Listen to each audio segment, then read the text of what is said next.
The Salem City Council will meet remotely on Thursday, January 13th, 2022 at 7:00 p.m. to hold its regular meeting for the purpose of discussing any and all business via remote participation in accordance with Chapter 20 of the Acts of 2021.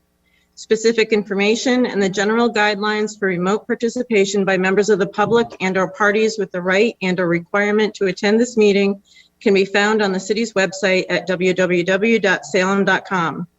No in-person attendance of members of the public will be permitted, but every effort will be made to ensure that the public can adequately access the proceedings in real time via technological means. In the event that we are unable to do so, despite best efforts, we will post on the city's website an audio or video recording, transcript, or other comprehensive record of proceedings as soon as possible after the meeting. For this meeting, members of the public who wish to watch, listen, or provide comment, if applicable, during the meeting may do so in the following manner. Please click on the link found in the agenda, password 766270. Go to the website link, https://zoom.us/join, enter meeting webinar ID 817-2296-4296, followed by the meeting password above if directed to do so. Or telephone, participants can dial a toll-free number at 877-853-5257 or 888-475-4499. When prompted, enter meeting webinar ID number 817-2296-4296 and follow the instructions to join the meeting. For those dialing in, you may press *9 to raise your hand to speak if signed up for public testimony or to participate in the public hearing portion of the agenda if applicable. You may watch the meeting live on SATV on channel 22. Members of the public wishing to speak on the agenda items must follow the how to sign up for public testimony outlined on the agenda below. Members of the public wishing to speak during hearings designated as public hearings may do so by following how to participate noted above.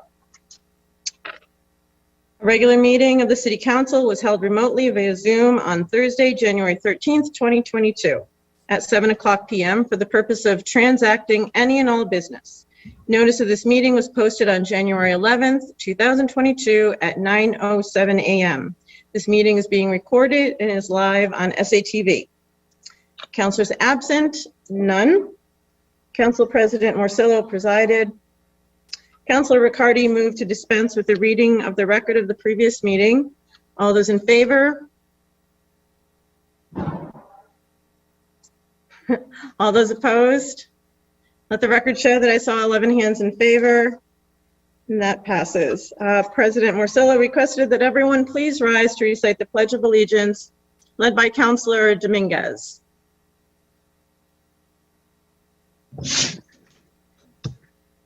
I Pledge allegiance to the flag of the United States of America and to the republic for which it stands, one one nation, nation, under God, indivisible, with liberty and justice for all. for all. Thank you. We're on to public testimony. Members of the public who have signed up for public testimony may do so at this time. Please remember to direct your comments to the council president. Keep your testimony brief and keep your testimony to items on our agenda tonight. We have 4 members of the public signed up to speak and 1 email to be read into the record. Madam City Clerk, if you'd like to connect us with Ms. Gazemba. Okay. Pat, I'm allowing you to speak. If you can unmute and state your name and address for the record, please. Thank you. Thank you, City Council President, and congratulations to all of you who were recently elected or re-elected to the City Council. We have great hopes for what you're going to do for our city and the region. I'm here today to speak in favor of your endorsing the resolution brought before you by City Councilor Jeff Cohen, and that's a resolution in support of H3292, an act achieving a green future with infrastructure and workforce investments. I want to go on record as saying that SAFE has been supporting the basic principle of this bill, which is carbon pricing, for at least 6 years. Most recent, one of the bits of history that I've dug out was that on April 12th, 2018, Mayor Driscoll wrote a letter to the City Council supporting the notion of carbon pricing, and we, with our colleagues from across the state, worked very hard on getting that bill passed, but it did not. But we're tenacious. We're back again with H 3292, a resolution, supporting this green future. I want to say that essentially supporting the concept that polluters pay is what undergirds this whole bill. That if you're using fossil fuels and you're polluting our environment, then you should need to pay for all of the external problems that the use of that fossil fuel creates. I use one example, which is health costs. The health costs from burning fossil fuels is large. It affects our air, it affects us as human beings, and the problems with asthma are well known in the North Shore. The North Shore, Essex County, routinely gets an F from the American Asthma Association. We're not the asthma capital of Massachusetts. Springfield has that distinction, but with the carbon that is burned in the city of Salem, used in the city of Salem, we're right up there in terms of problems. So in H3292, one of there are clear guidelines assuring that monies for green infrastructure and resiliency will be returned to communities like Salem. And this bill is carefully constructed so that communities that are environmental justice communities, that are certainly low income communities such as Salem, will really benefit in terms of the funds that will come back to us. And I think that's essentially very important for our city's finances. We are a green community. We were one of the first 20 green communities designated in Massachusetts, and this bill will give us an opportunity to keep leading the charge in becoming greener. So I ask you to please support the resolution in favor of this bill, and I just want to urge you to do that tonight, because this bill has to move out of committee in the legislature by February 2nd. So we're under a very tight deadline, and I'm grateful to Councilor Cohen for bringing this to your attention. Thank you very much. Thank you for being with us tonight and giving public testimony. Aloha. Not fair.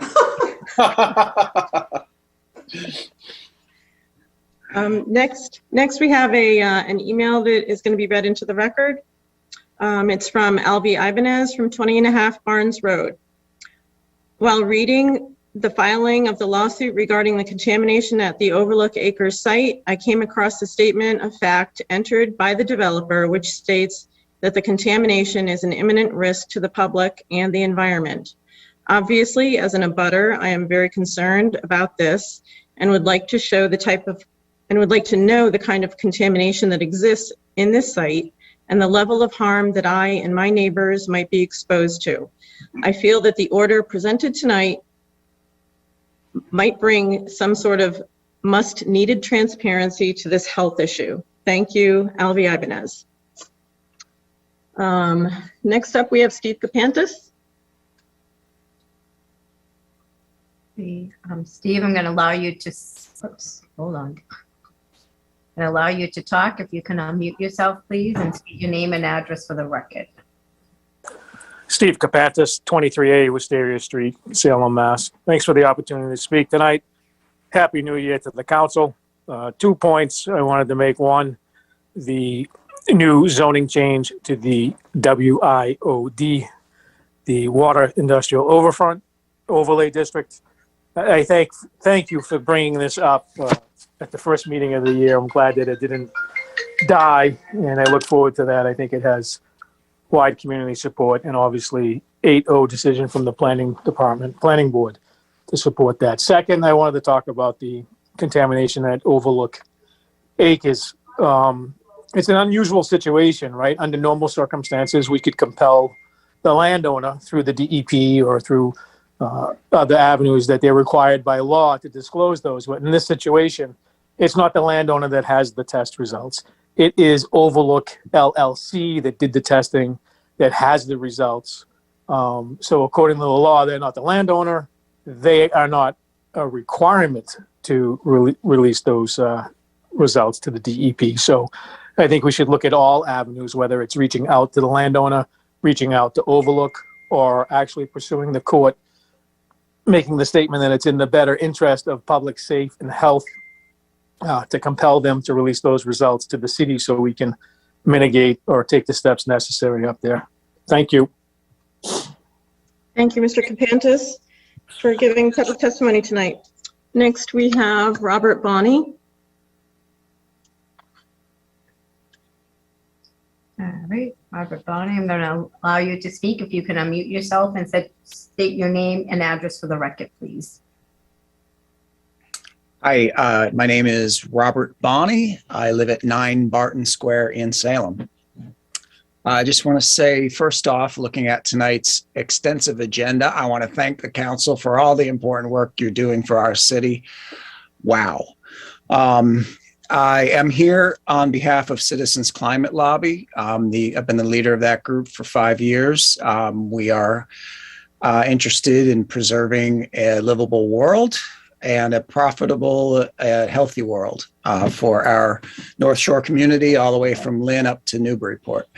I'm also with SAFE and 350 Mass. I'm testifying tonight about the Green Future Act, H 3292. I have a few brief reasons why I'm encouraging council to approve the resolution that Ms. Gazemba referred to in support of the Green Future Act. One, this bill will help in several ways to protect our coastline, which is so important for tourism and our way of life. Two, Salem voters want real action on climate, which is why our state rep, Paul Tucker, became an early co-sponsor. Three, the Green Future Act features dividends to help with fluctuations in energy costs. Four, it's a smart, efficient way to not only raise money we need to update our infrastructure in a sustainable way, but also to make Massachusetts an international hub for clean energy tech. So I am asking council to join more than 200 leaders statewide in endorsing the Green Future Act so it can be voted out of committee favorably on February 2nd. Thank you. Thank you, Mr. Malloy. And thank you for taking the time tonight. Next up we have, or I'm sorry, Mr. Bonney. Next up we have Mr. Malloy. Jim, I'm going to allow you to speak. If you can unmute yourself and state your name and address for the record, please. All right, thank you. My name is Jim Malloy, and my address is 9 Barton Square, similar to Mr. Bonney. And the reason for that is he is my husband. So the two of us 5 years ago made a decision that climate change is important enough, and we were in a position to make such a decision. And we left our primary careers and have become climate activists and came to Massachusetts because it was my home state. So my training is in biomedical research, and I'm a leukemia researcher with a lab that I'm winding down at this point. Climate change supersedes every problem we have, other than, let's say, a loss of democracy and, you know, where we go with that. It's something that the Green Future Act, I'm calling to talk about the Green Future Act and the resolution that's before you, and I strongly encourage you to support that resolution. Rob and I have been members of the Salem community for 2 years, and I want to congratulate you all on the fantastic job you do in Salem. I'm so proud to be a Salem resident. People are surprised when I tell them about all the good things that Salem does for its residents.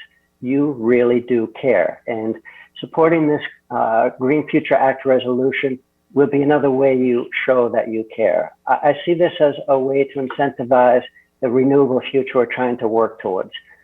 Similar to, you know, what we did with tobacco. You want to disincentivize something, which we want to disincentivize fossil fuel use.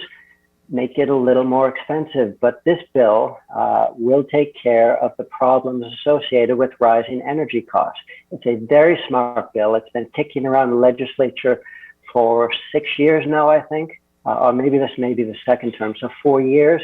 And as someone mentioned, it's got to be reported out of the committee by Wednesday, February 2nd. So Salem passing this resolution will just send one more message to the State House. We need you to do something with this bill. Please at least get it out of committee. Thank you. Thank you, Mr. Malloy. Thank you for giving testimony tonight. Okay, hearings, none. Appointments and reappointments. We have the mayor's appointment of Stephen Cortez to the position of Director of Assessing for the City of Salem for a one-year term to expire January 31st, 2023. Councillor Hapworth. Thank you, Madam President. I move this be held under the rules. Councillor Hapworth moves that this be held under the rules. All those in favor? Opposed? Let the record show that I saw 11 hands in favor. The motion passes.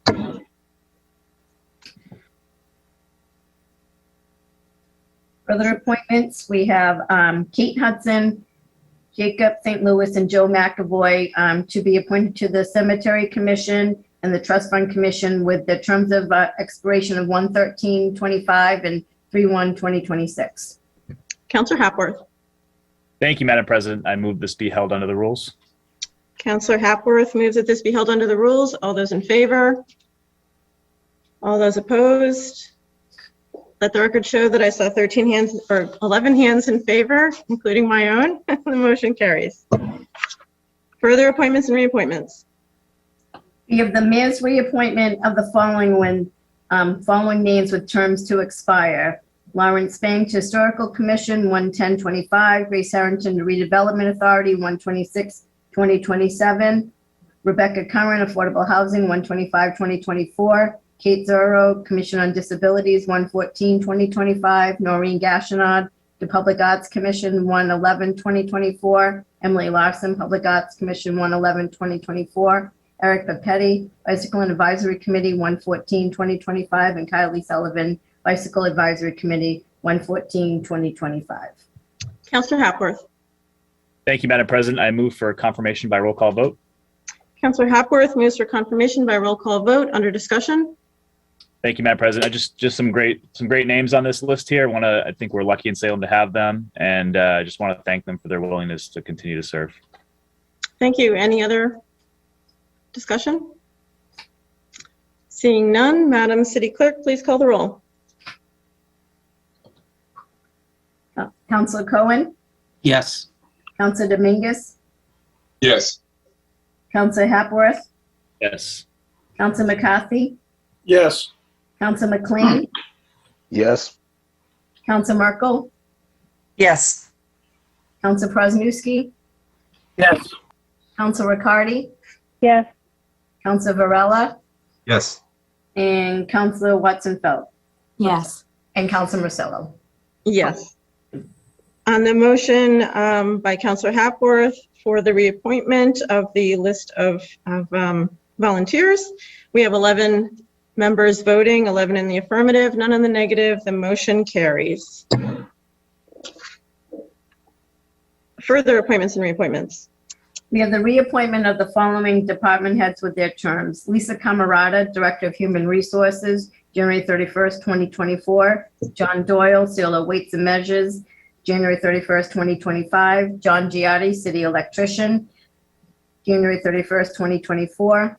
Thomas Daniel, Director of Planning and Community Development, January 31st, 2024. David Knowlton, City Engineer, January 31st, 2024. Kathleen McMahon, City Treasurer, January 31st, 2025. Tom St. Pierre, Director of Inspectional Services, January 31st, 2024. Amanda Chiancola, Assistant Planning Director, January 31st, 2024. And David Kucharski, Director of Traffic and Parking, January 31st, 2024.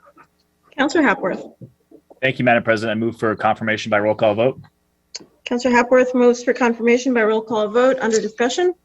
Thank you, Madam President. Just these folks have all been great resources to all of us and to the city, and just thank them for their service. Any other? Okay. On Counselor Hapworth's motion for confirmation by roll call vote, Madam City Clerk, please call the roll. Counselor Cohen, Yes. Counselor Dominguez, Yes. Counselor Hapworth, Yes. Counselor McCarthy, Yes. Counselor McLean, Yes. Counselor Merkel, Yes. Counselor Prosnowski, Yes. Counselor Riccardi, Yes. Counselor Varela, Yes. Counselor Watson Felt, Yes. and Counselor Marcillo. Yes. On the confirmation of the department heads, we have 11 counselors voting, 11 in the affirmative, none in the negative. The motion carries. And thank you to all of those department heads for all the work that they do. Communications from the mayor. We have ordered that the sum of $7,400,048.25 is hereby appropriated from the general fund balance reserved for free cash to the stabilization fund, capital improvement fund, and the OPEB fund. Counselor McCarthy. Thank you, Madam President. I move that this matter be referred to the Committee on Administration and Finance. Counselor McCarthy moves that this be referred to the Committee on Administration and Finance under discussion. Thank you, Madam President. As per our conversation in the past couple of weeks, I feel that we both feel with so many new councilors, especially in the chambers as well as on finance, I could sit here and explain to you the merits of why we do this and why previous city councils adopted these guidelines on how we distribute once we get free cash certified. But I think it's important that rather than hear it from me, that we, at least in the first couple meetings on some of these issues, we refer them to committee to have the finance director come in, and even via Zoom with some of the newer members, just to understand, $7.4 million. Basically, when we did the budget last year, we were conservative in our estimates of what our expenses were going to be, and we have more free cash, probably the largest free cash number I've seen in a long time. Actually, it is the largest number, now that I think of it. And how we distribute the money amongst the stabilization, the capital improvement, and the OPEB liability. But I think it's important that at least with a bunch of these things that we bring them to committee and allow the members to ask some questions and get a feel from it from the finance director, because she can explain it much better than I can. So I move that this matter be referred to the Committee on Administration and Finance. Thank you. Any other discussion? Nope. Counselor Dominguez.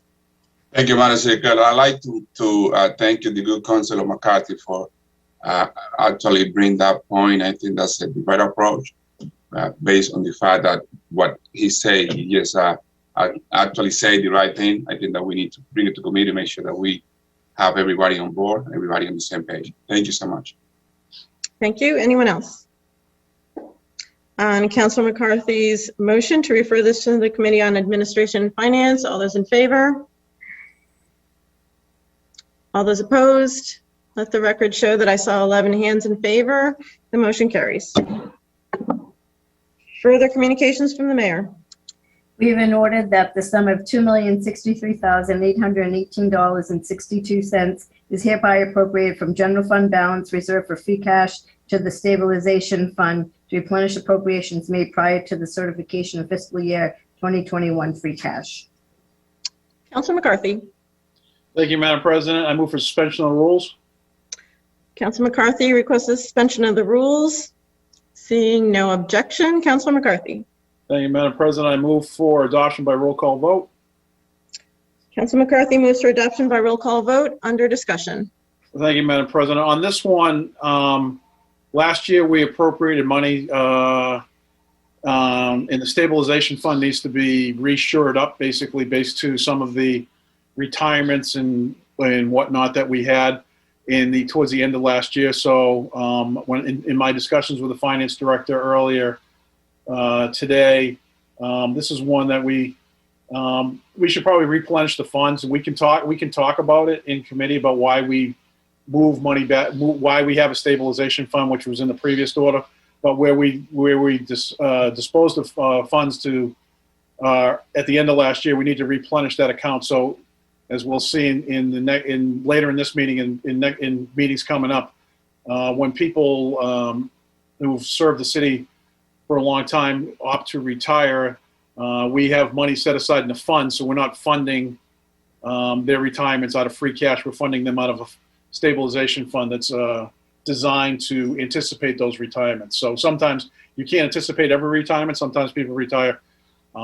Usually we do, departments do a survey to find out who's close to retirement so we can anticipate those, so we can set aside money for that. But on this one, I would normally, as I just previously stated, there's two more money matters that I will move to deal with tonight for various reasons. But this one, because I'm moving to adoption by roll call vote. Thank you. Any further discussion? Seeing none, Madam City Clerk, please call the roll. Counselor Cohen, Yes. Counselor Dominguez, Yes. Counselor Hapworth, Yes. Counselor McCarthy, Yes. Counselor McLean, Yes. Counselor Merkel, Yes. Counselor Presnowski, Yes. Counselor Riccardi, Yes. Counselor Varela, Yes. Counselor Watson Felt, Yes. and Counselor Rosillo. Yes. On the motion to appropriate funds from the general fund balance in the amount of $2,063,818.62. 11 councilors voting, 11 in the affirmative, none in the negative. The motion carries. Further communications from the mayor. You've been ordered that the sum of $650,000 is hereby appropriated and transferred from capital outlay fund to the short-term CIP Harbor Master Ferry repairs for necessary capital maintenance to the city-owned ferry, the Nathaniel Bowditch. Councilor McCarthy. Thank you, Madam President. I move for suspension of the rules. Councilor McCarthy moves for suspension of the rules. Seeing no objection, Councilor McCarthy. Thank you, Madam President. I further move for adoption by roll call vote. Councilor McCarthy moves for adoption by roll call vote. Under discussion. Thank you, Madam Councilor President. McCarthy. Oops, sorry. Thank you, Madam President. As the Ward 1 Councilor, I serve on the Port Authority, and this came up at last meeting that this appropriation was going to be in front of us. With regard to this one is kind of time sensitive because, as we all know, the ferry doesn't operate during the winter months, and we want to get the funds into the account, and so that we can proceed with signing a contract in order to get this work done in a timely manner. The Bowditch is a city-owned. For those of you who don't know, the Bowditch is city-owned. We as a city bought the Bowditch 10 years ago now. I don't know. It's been a while. But it's due for maintenance on the motors. I mean, they don't last forever. And the harbor master is really concerned with making sure that the motors get maintenance as well as the drivetrains, so that, God forbid, we end up with a failure during the season. The way supplies are now and the supply chain, it could be catastrophic if this happened during the season. So we want to take care of this in the off season, and it's a little bit time sensitive, and it's well overdue. And for anyone, I know that a couple of my newer colleagues were on the harbor master, the Port Authority, meeting, and they heard the harbor master speak about this. It's the boat served us well. The boat's probably worth more money than when we bought it, probably 10 years ago, just because of the way the value of the ferries has gone up. So it's very important that we make this investment in the ferry to make sure it keeps serving us in the future. So I would move for adoption by roll call vote. Thank you, Councilor. Any further discussion? Councilor Dominguez, and then Councilor Cohen.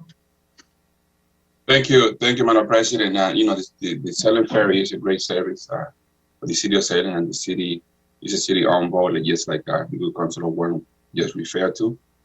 But I have some question, and I think maybe others, my colleagues, might have some question on how it's appeared for us to pay for the maintenance when we have something that is a private-owned company.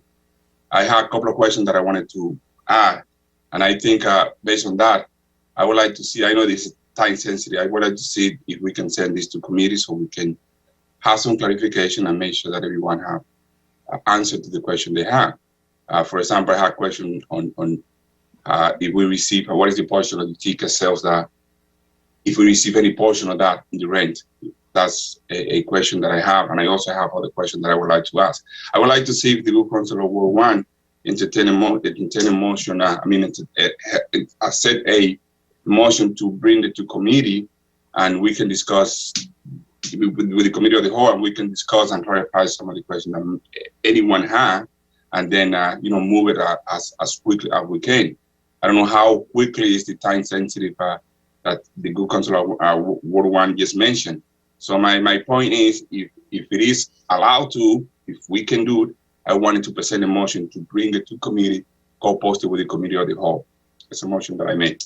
Thank you. Councilor Dominguez made a motion to refer this to the which committee? To the Administration and Finance? Correct. Co-posted. The committee of the whole. Co-posted. Is there a second on that? Can we see what, excuse me, Madam President, can we see what Councilor Cohen has to add before? I mean, I have no objection of really bringing it back. It is time sensitive. I mean, I just hope that, and I know it's only a couple of weeks, I hope that doesn't throw a monkey wrench into the schedule. But I'd be interested to see what Councilor Cohen has to say too. Did he have his hand up? Yes, he did. Councilor Cohen. Thank you, Madam President and Councilor McCarthy. I've been a somewhat regular attendee of the Harbor meetings, and two important points. It is time sensitive because it is going to take a little while to get the parts necessary and to do the work. It's $600,000 of work. I will not be voting to submit this to committee for this reason. And another thing that's really important to know, that the Bowditch produces more revenue by factors, many factors, than the cost of this maintenance. And this is going to make sure that we have a viable ferry when the season starts. Thank you. Thank you. Councilor McLean, I think you had your hand up. I did. I'll second Councilor Dominguez's motion so that we can dispense with it, but I will say that I also attended the Port Authority meeting relative to this request. It's clear to me that the vessel is owned by the city of Salem, though it is operated by a private entity, so I don't think there's any lack of clarity about ownership and whether the owner is paying for the maintenance of their property or not. And I do think it would be wiser to move this forward this evening, knowing how disrupted our supply chains already are. There will be some delay in getting this maintenance done even after we pass this. So I think delaying it by several weeks is unwarranted. Thank you. Councilor McCarthy, did you want to respond to any of Councilor Dominguez's questions before we move on? Not knowing the full slate of his questions, I too believe, as Councilors McLean and Cohen have stated, I too believe that it is time sensitive. And if Councilor Dominguez wants to, we could put it in committee in 2 weeks from now, ask a couple questions. I think the same outcome is going to be, I think we're going to pass this. But if Councilor Dominguez wants to send his questions over to me, I can make sure that the harbor master can address his concerns with regards to some of the questions he may have. I mean, the agreement we have with the ferry operator has been in place for a while, and this is just I would hate to defer maintenance. Deferring maintenance on a boat of this size is would be a gamble, and I think that the harbor masters thought this out carefully. We don't look at these expenditures every year. It's just that when you reach when the engines in that vessel get to a certain amount of hours, then it triggers a response of maintenance, and this is what the harbor master feels that we need to do at this time. So I'm not going to second the motion to send it to committee. I respect the good at-large council's concerns, but if he has any concerns, I'd be more than happy to set up a phone call with the harbor master so he could address some of those concerns with him personally. But I think at the end of the day, it still comes down to the fact that we own the boat, and we need to make sure that these repairs are done in such a way that it gets done so that before the start of the season. Thank you. Councilor Dominguez? Thank you, Madam President. For the record, I have to say that I enjoyed the ride with the ferry to Boston, and I'm supporting big time the Salem Ferry. I'm one of the person that I think we need to continue to bring alternative transportation for our residents. So the reason why I question, and I have other questions that I can reveal to you right now, if you don't mind, and it's not really a major thing, but I think that we own to the taxpayer, at least they need to know how we spend our money. This is a private company, and how come we as a city, rent a boat, and then we had to pay for the maintenance. So that needs to be clear out there. So we need to make sure that the taxpayer at least hear from the city how we allocating those money to be paid on maintenance. The other question that I have is, do we receive rent money for the rent of the boat? Do we also receive rent on the landing of the boat here in Salem?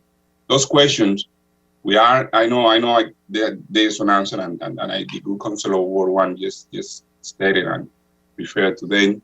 And I think conversation in the private is might answer me, but I also want to make sure that the public be aware and know exactly what's going on. That's the only reason. If there is time sensitive and this is going to stop the process, I'm willing also to maybe have that private conversation, but I just want to make sure that we really have answer for questions that people might have. I have questions, and I know other people might have questions. And I hear. Thank you, Madam President. Thank you, Councilor. Councilor McCarthy, could you answer those questions, please? We do have an agreement. I believe that the day-to-day maintenance of the vessel falls onto the operator. I think this is a long-term capital expense. So that would fall back onto the owner, being the city. With regards to the landing, we own the pier. Obviously, it's a benefit to the people, residents of Salem and the surrounding area, that we have a ferry service that provides alternate transportation in and out of Boston for commuters and for visitors and travelers. The landing itself, the bar on the pier is operated at the expense of the operator of the boat. We were having discussions with them because last year they didn't seem to open it as much as some of the patrons and neighbors in the area would like. So there's been some discussions around that agreement.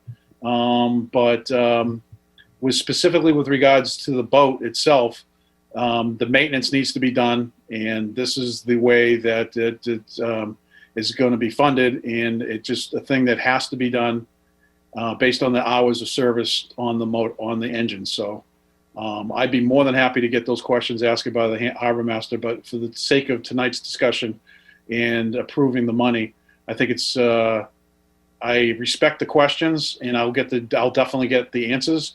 But at the same time, I want the public to know that the boat is city-owned, as we've all just said, and it's our obligation to make sure that the boat is up and running, because the last thing we want to do is have to bring in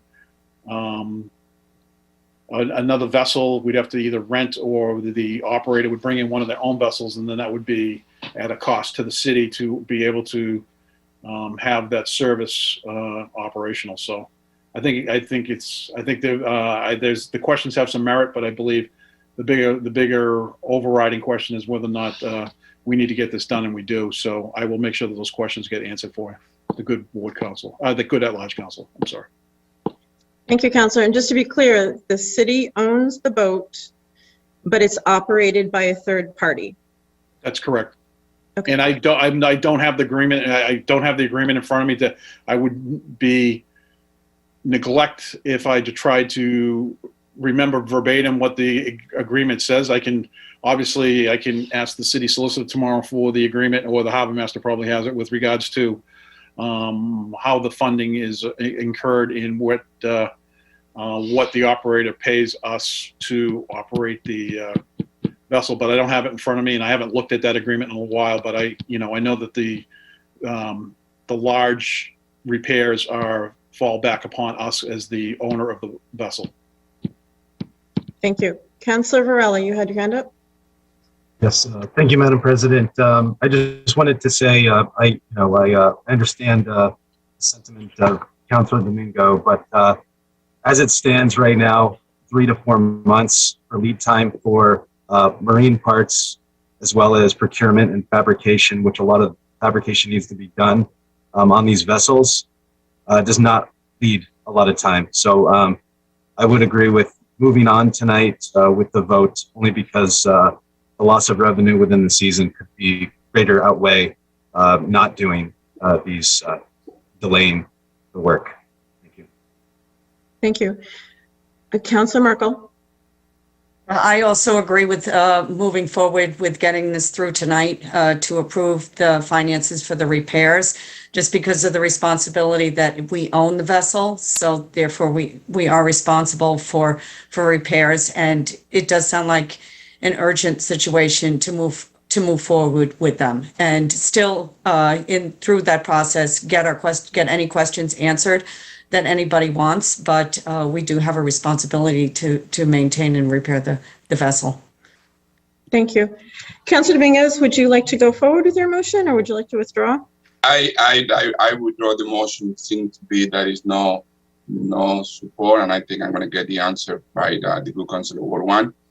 Let's move forward. I know there's a time sensitive. I really understand that when we have a matter that is time sensitive, it's a matter of time. And I'm, like I mentioned before, I'm in favor of the continuation of the ferry. I don't want to be by any shape and form in the middle of something that needs to be done. So I just, bring it to the attention because I had questions, and I understand that when there's question in any matter, we tend to bring it to committee so we can discuss it and everybody's in the same page. And more importantly, the taxpayers who are watching actually get some answer on some of the questions that we hear out there, that sometimes they don't feel we deliver a clear answer to the question they have, and that's how the rumors start to grow and grow. My concern is that we deliver answer for those questions before those questions start to arrive. That's my only concern. But like I say, if there is no support, I know how to count. I just had to, continue with majority. If it's time sensitive, is in a matter that need to be taken care of now. Let's move forward and let's get the answer in another time, like every one of my colleagues already referred to. Thank you. Thank you, Councilor. Councilor McCarthy, did you have another comment? No, but I just, as any counselor who may have any questions relative to any kind of agreement with regards to the ferry operation, we can obviously bring in a matter and refer it to committee, and then we can invite the harbor master in if at any point after this appropriation someone doesn't feel like their questions have been fully answered. It's obviously within their right to bring in an order and have the committee and administration of finance review the agreements with regards to the operation of the ferry. But at this point, it's about the getting the motors repaired and the drivetrain tuned up to make sure that it keeps running the way it has been running for all these years. So, thank you. On the motion for adoption by roll call vote, Madam City Clerk, please call the roll. Councilor Cohen, Yes. Councilor Dominguez, Yes. Councilor Hapworth, Yes. Councilor McCarthy, yes. Councilor McLean, Yes. Councilor Merkel, Yes. Councilor Presnewski, Yes. Councilor McCarty, Yes. Councilor Varela, Yes. Councilor Watson-Felt, Yes. and Councilor Masillo. Yes.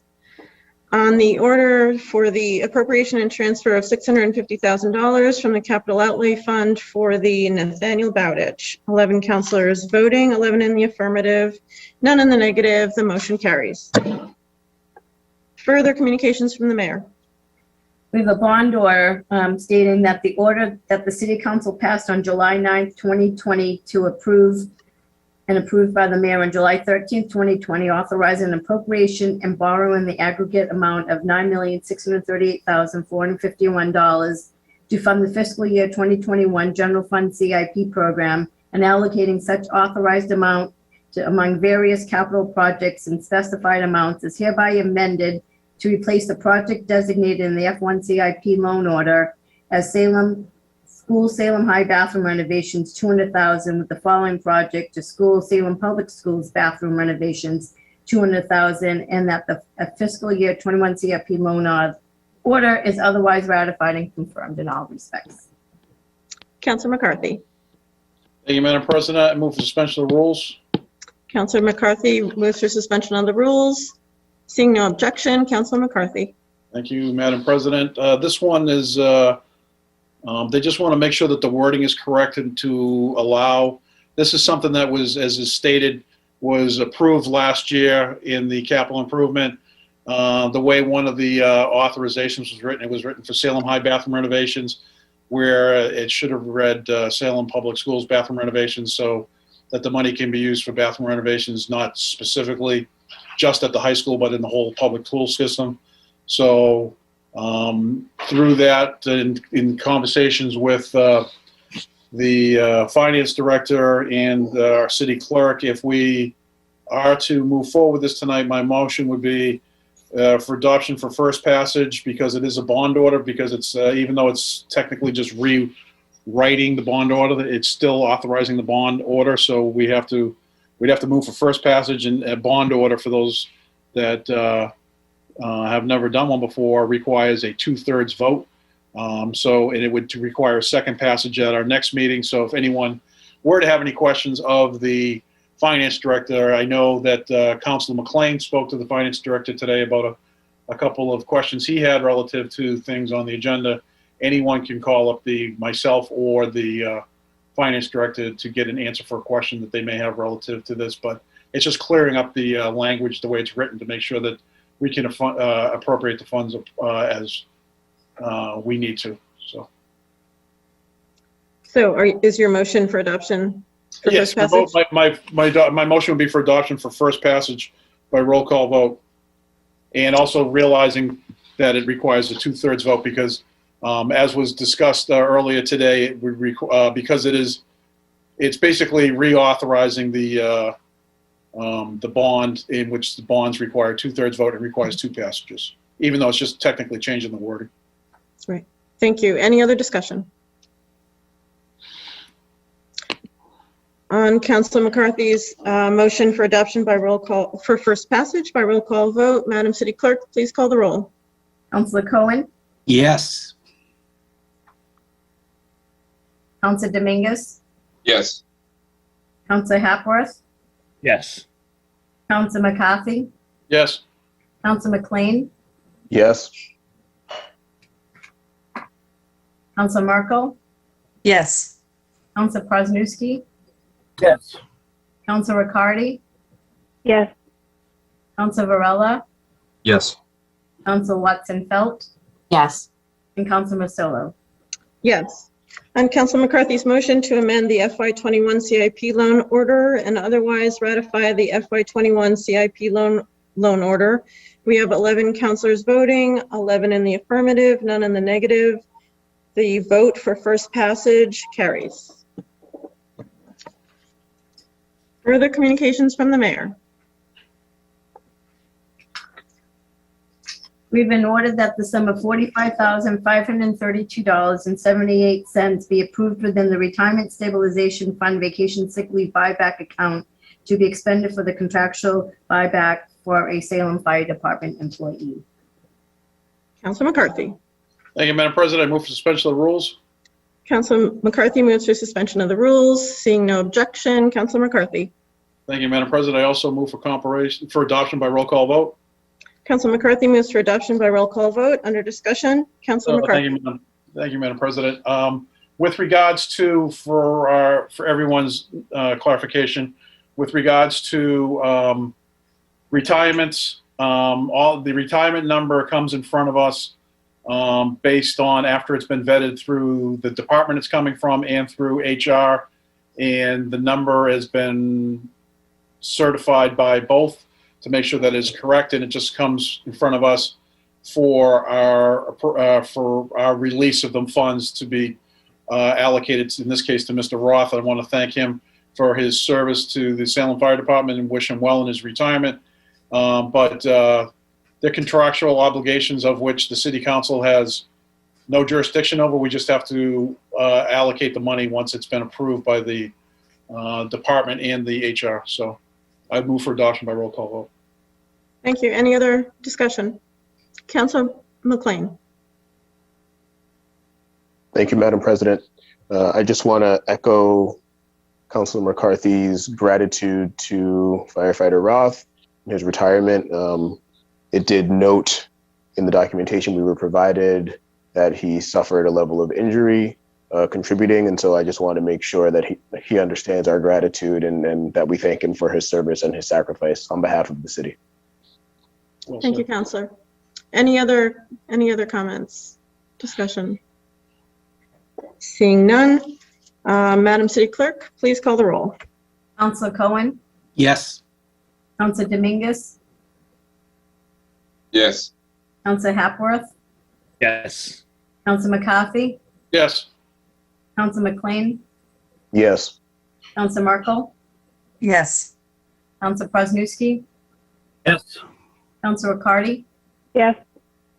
Councilor Varela, Yes. Councilor Watson-Felt, Yes. and Councilor Marcillo. Yes. On the motion for the payment of $45,532.78 from the Retirement Stabilization Fund Vacation Sick Leave Buyback Account, we have 11 councilors voting, 11 in the affirmative, none in the negative. The motion carries. Further communications from the mayor. We have an order that the sum of $11,600 is hereby transferred from Assessing Department's full-time salaries account to the Assessing Department's contract services account to cover temporary assistance for FY22 due to department personnel turnover. Councilor McCarthy. Thank you, Madam President. I move that this matter be referred to the Committee on Administration and Finance, co-posted to the Committee of the Whole. Councilor McCarthy moves that this be referred to the Committee on Administration and Finance, co-posted. Under discussion. Thank you, Madam President. This goes to, I don't think this is going to be the first time we're going to see this because various departments have had a turnover in personnel, and when a department is short on personnel, sometimes they look for temporary help in order to shore them up during this time. So it'll be good if the finance director comes in and explains why this comes in front of us. We're not looking to increase the assessing department's budget. We're just looking to move money from one line item to another to allow them to do this. And I think that'll be a nice conversation for someone if they don't quite understand how those line items interact in the budget. And so we'll just use it. I don't think it'll be a long discussion, but it'll be just hopefully then people will, my fellow colleagues will understand how that part of the budget will work with regards to full-time salaries and contracted services. Thank you. Any other discussion? Seeing none, on Councilor McCarthy's motion to refer this to the Committee on Administration and Finance, co-posted. All those in favor? All those opposed? Councilor Dominguez, did you vote? Okay. Let the record show that I saw 11 hands in favor, none in opposition. The matter carries. Further communications from the mayor. We have an order that the sum of $11,000 is hereby transferred and appropriated from the receipts reserve funds listed below to the Department of Public Services burial account. Councilor McCarthy. Thank you, Madam President. I move for suspension of the rules. Councilor McCarthy moves for suspension of the rules. Seeing no objection, Councilor McCarthy. Thank you, Madam President. I move for adoption by roll call vote. Councilor McCarthy moves for adoption by roll call vote. Under discussion. Thank you, Madam President. This is an appropriation that comes in front of us numerous times during the year. This one happens to be a little time sensitive because we haven't met in a while, and they need the funds in the burial account in order to deal with additional burials that are now underway. It's just the way it's the way we account for the money, and it comes in front of the council to make sure it's received and then dispersed. And so it's a standard appropriation that we can talk about during the budget cycle, but this one, when talking with the finance director, their account, they need this with regards to their operation. So she asked me if we could just make sure that we move this one tonight. So I would move for adoption by roll call vote. Thank you, Counselor. Any other discussion? Seeing none. On Counselor McCarthy's motion, Madam City Clerk, please call the roll. Counselor Cohen, Yes. Counselor Dominguez, Yes. Counselor Hapworth, Yes. Counselor McCarthy, Yes. Counselor McLean, Yes. Counselor Merkel, Yes. Counselor Prosnowski, Yes. Counselor Riccardi, Yes. Counselor Varela, Yes. Counselor Watson Felt, Yes. and Counselor Masillo. Yes. On the motion for the transfer and appropriation of $11,000 from the receipts reserve funds to the Department of Public Services burial account, we have 11 members voting, 11 in the affirmative, none in the negative. The motion carries. Further communications from the mayor. We have an ordinance to expand the safety enhancement zone. Counselor Riccardi. Thank you, Madam President. I move for adoption for first passage by roll call vote. Counselor Riccardi moves for adoption for first passage by roll call vote. Under discussion. Thank you, Madam President. So this is a amendment to our existing safety enhancement zone code in our code of ordinances, and it does require 2 passages for this to go into effect. As you can see in our backup documentation, we've had this safety enhancement zone since 2008. I know myself, for the first time, I learned of the safety enhancement zones last year during Halloween season. At our council meeting, there was a request to extend the time frame that the safety enhancement zone is in effect.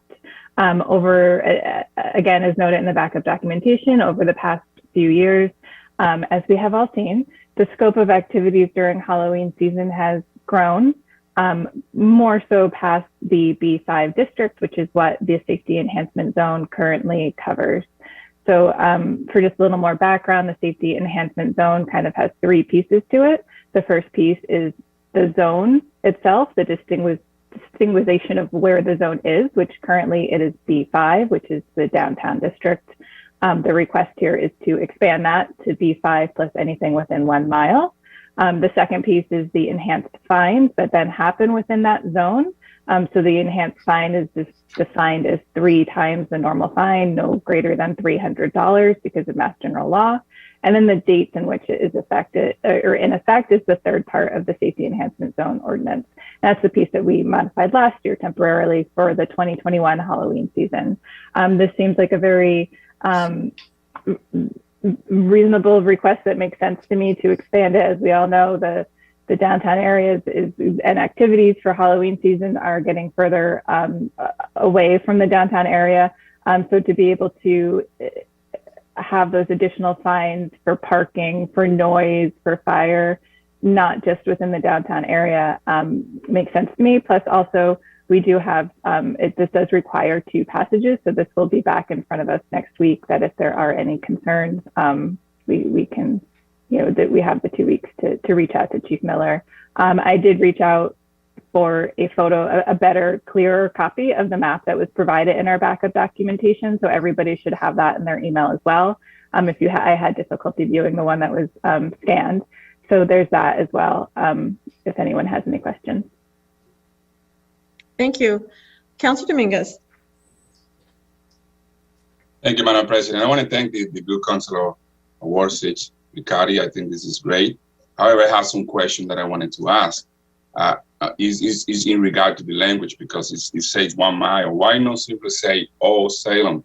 Because when we see that 1 mile is almost the entire city, and we live now in the language, some of the other community like or area like Highland Avenue, the Willows, Loring Avenue, and I think that it should not only be for a specific. We just say for the whole city of Salem that we include everyone and we don't let anybody out. So that's my question that I have. If we have any clarification on those matter, I have no problem voting in favor right now in first passage. If no, I would like to see that in committee so we can clarify and make sure that the language is being straightened out. So we include every community that need to be into that. This is a great thing that need to happen in Salem, and I'm in favor of that. But I wanted to see if the language can be, at least being implied that we do for the whole Salem community. Thank you.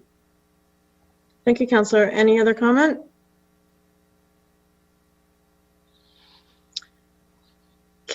Councilor McCarthy. Thank you, Madam President. I mean, I'm in full support of expanding the zone, especially. I mean, let's be honest. It's for Halloween, and it's for fines during Halloween. And I would hate to see that. I mean, obviously we're moving from the epicenter out, and as we get farther out, as Halloween has been indicated, kind of to push out from the center out. I think this is a first attempt to realize that when we with regards to some of the fines, that we're going to capture a larger area where we can enforce those fines.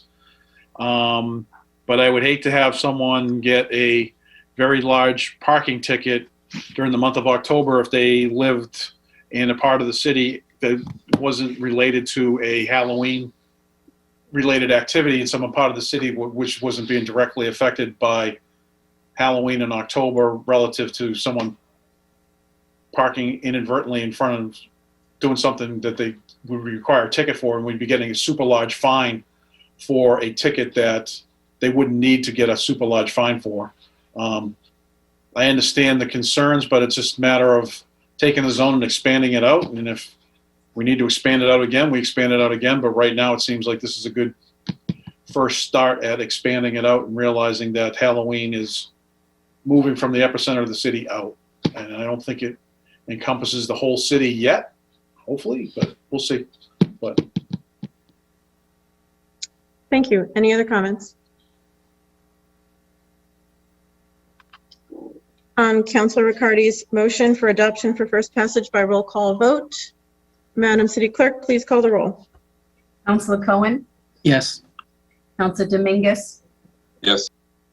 Councilor Hapworth, Yes. Councilor McCarthy, yes. Councilor McLean, Yes. Councilor Merkel, Yes. Councilor Presnowski, Yes.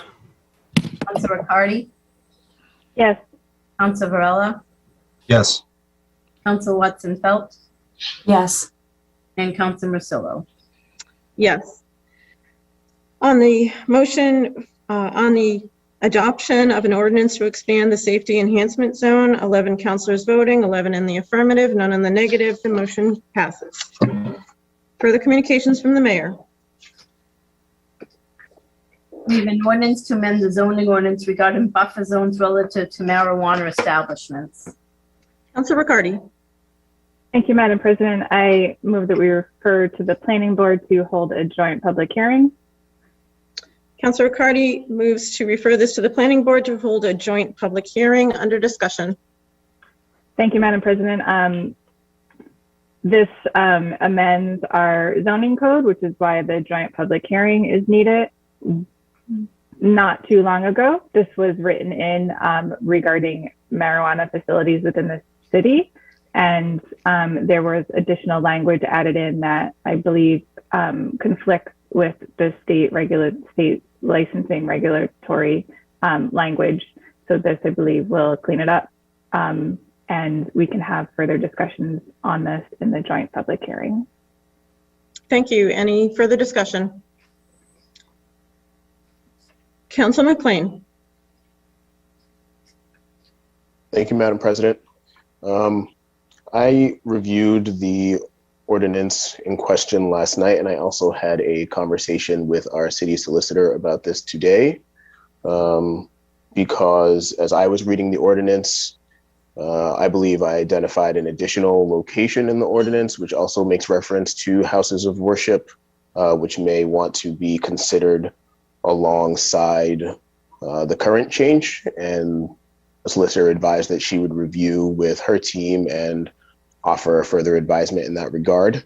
And I would also just say in the larger scope that although I agree that many of the concerns relative to these establishments did not materialize as some feared, it also seems to be operating fairly successfully as is, and I have not heard from any of my constituents asking for these changes. So I would move that this be referred to the Committee on Ordinances, Licenses, and Legal Affairs and wait for further opinion from the solicitor relative to the additional places in the ordinance that may be taken up at the same time.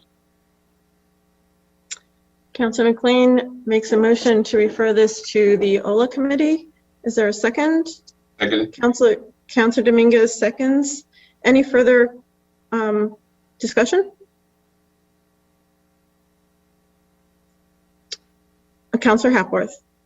Thank you, Madam President. I think I'm fine sending this to committee if that's what we want to do. I think that this is something that is probably necessary to get ahead of before it becomes potentially an issue. I think that the intentions behind the way this was created were good, that we wanted to protect neighborhoods. I think there is certainly a valid concern that that this is so limiting in some areas that it could create little mini districts within the city where the only places that these things are allowed. So I think we want to sort of just prevent that before it becomes an issue. I hope we pass this. I think this is something that probably does need to be passed at some point, but I would be interested to hear from the city solicitor if we want to send this to committee first and then over the planning board. That would make sense to me. Thank you. Councilor Varela.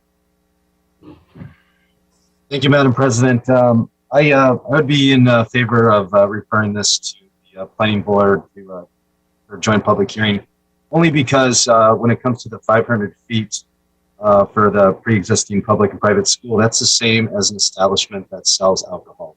So I think marijuana and alcohol are pretty reasonable, going forward, that it's an ordinance we should go forward with that message. Thank you. Any further discussion? Councilor Riccardi. Thank you, Madam President. I'm okay if this goes to Ola as well for discussion. I honestly don't know any. I know that I agree that this needs to be updated and corrected and changed. I don't know if there's any background to it or reasoning why it was submitted at this meeting to start immediately. I'm okay with taking some time to meet in Ola and discuss before we go out to the joint public hearing and get the advertisements ready and make sure all of the language that we have needed for that joint public hearing is up to snuff. Thank you. Councilor Dominguez. Thank you, Madam President. I have to agree with the good Councilor McLean and the comments of the good Councilor Riccardi. And I have to refer to the comments that the Ward 1 Councilor McCarthy just mentioned at the beginning. The fact that we had a new composed city council, I think is very healthy to bring some of the matters that might have some question into committee before we move forward, so we be ready and we really have a clear vision and we all be in the same page. I don't think the way I see the composition of the new body, we're going to have any major disagreement on things. I think that by bringing any matter to the committee, will be very helpful, not only in the fact that we're going to have a final product, but on the fact that everyone is going to be in the same page and with the information they need in order to make the final decision. So I'm in favor to put it into committee and then bring it back to the board to the action that we just mentioned a few minutes ago. Thank you. Thank you, Councilor. So Councilor Merkel. I also agree. It would be a good idea to bring the full picture of the impact of the extra restrictions that we have besides the state regulations, so we can bring a full picture to our Salem residents of what the impact has been. Thank you. Anyone else? So we have a motion to refer this to the Ordinances, Licenses, and Legal Affairs Committee. Councilor McCarthy. Thank you, Madam President. I'll be brief.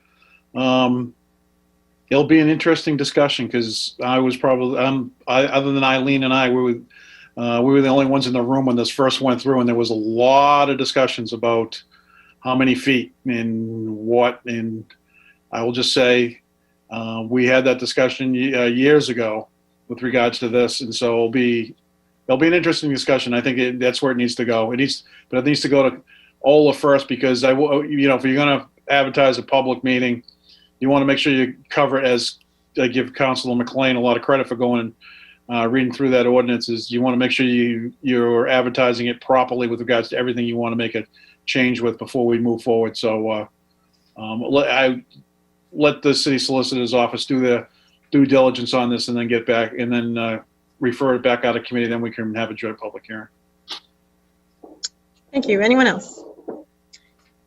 So we have a motion to send this to the Ordinances, Licenses, and Legal Affairs Committee, co-posted? Yes. Yes, co-posted with the Committee of the Whole. All those in favor? All those opposed? Let the record show that I saw 11 hands in favor, including my own. The motion passes. Let's see. Further communications from the mayor. We have an ordinance to amend an ordinance relative to various zoning issues, including solar energy systems, bicycle parking, electric vehicle station, site plan review, and definitions. Okay, and the action is on page 19. Councilor Riccardi. Thank you, Madam President. I move to refer this to the planning board to hold a joint public hearing. Councilor Riccardi moves to refer this to the planning board for a joint public hearing. Under discussion. Thank you, Madam President.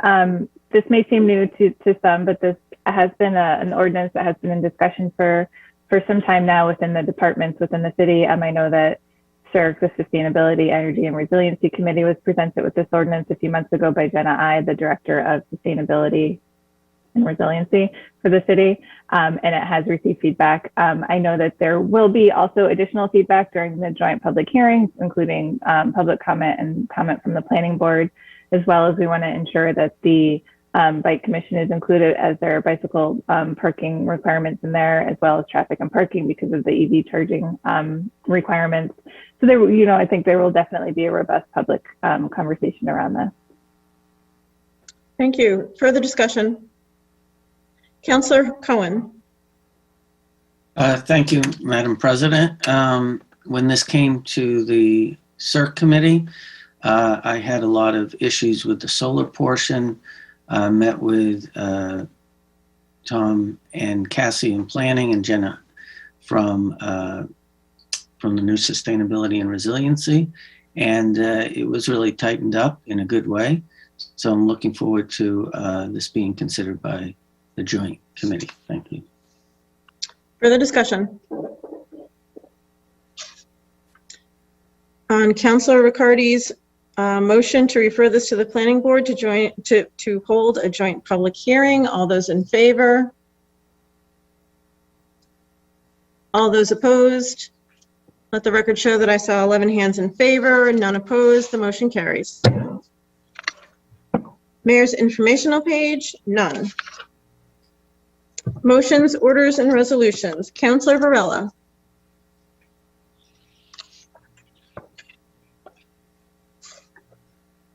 Yes, sorry, 1 second for that page.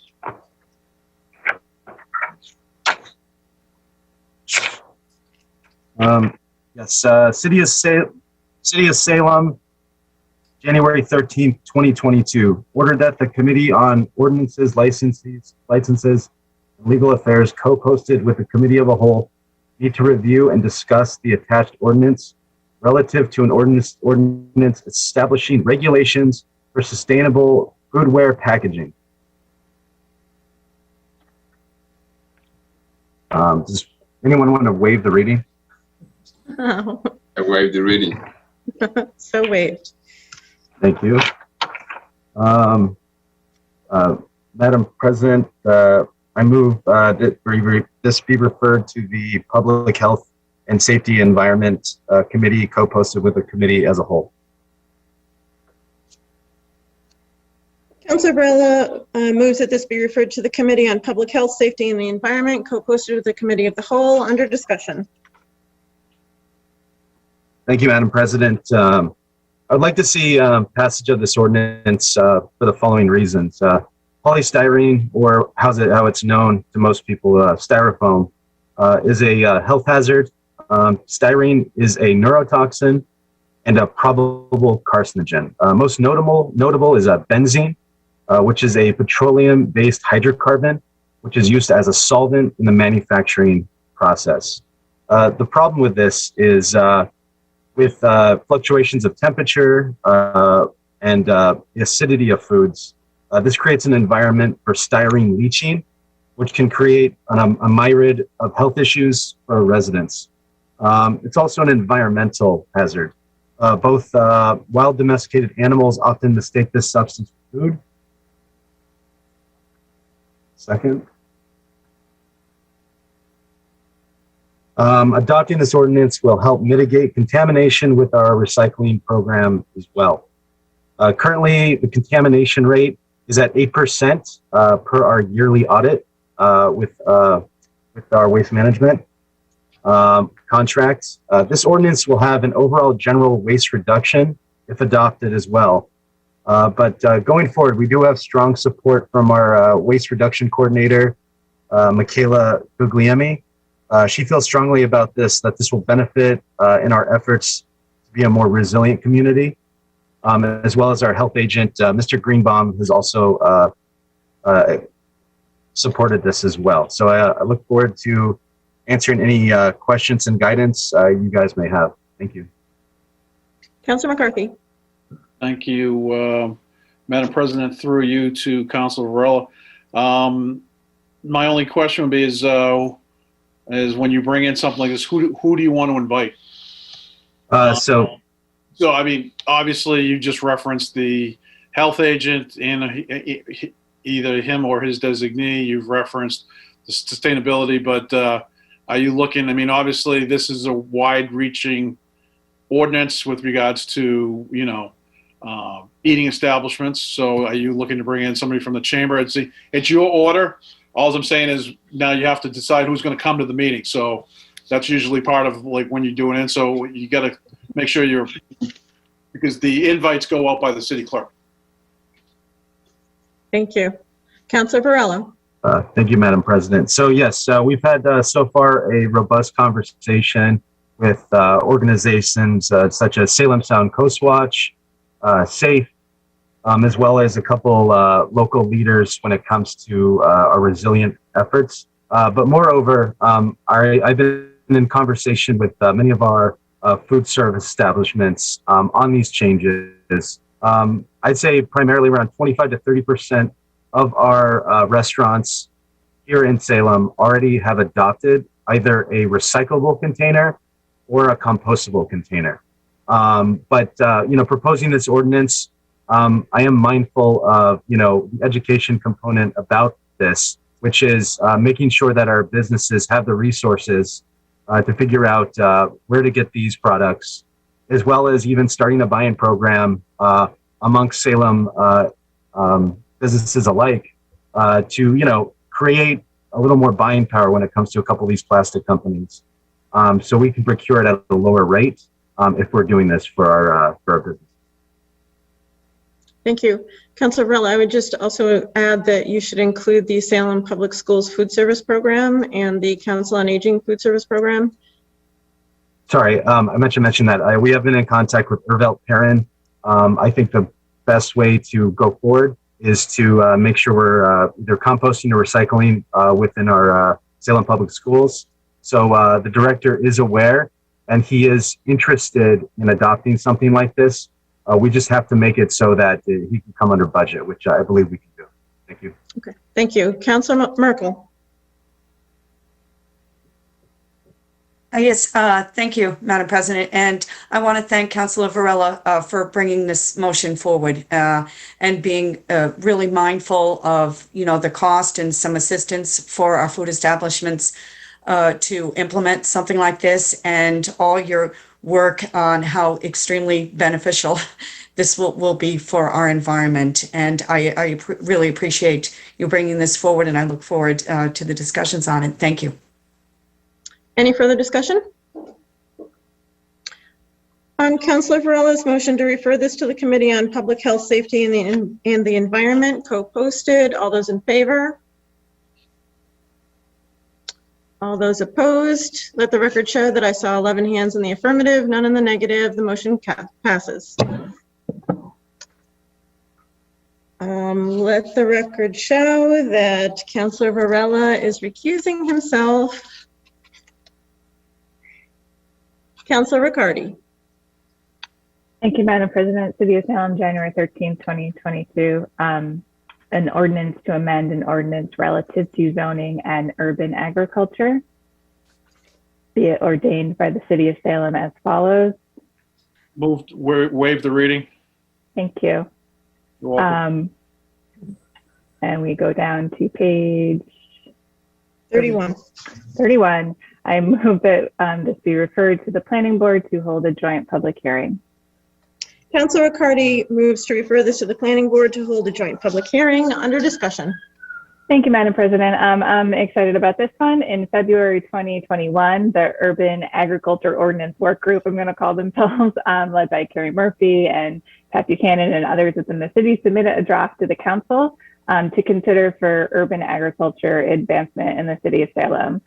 This draft went to the Public Health, Safety, and Environment Committee in 2021, which I chaired, and which we met multiple times and held multiple meetings where this ordinance was discussed and reviewed.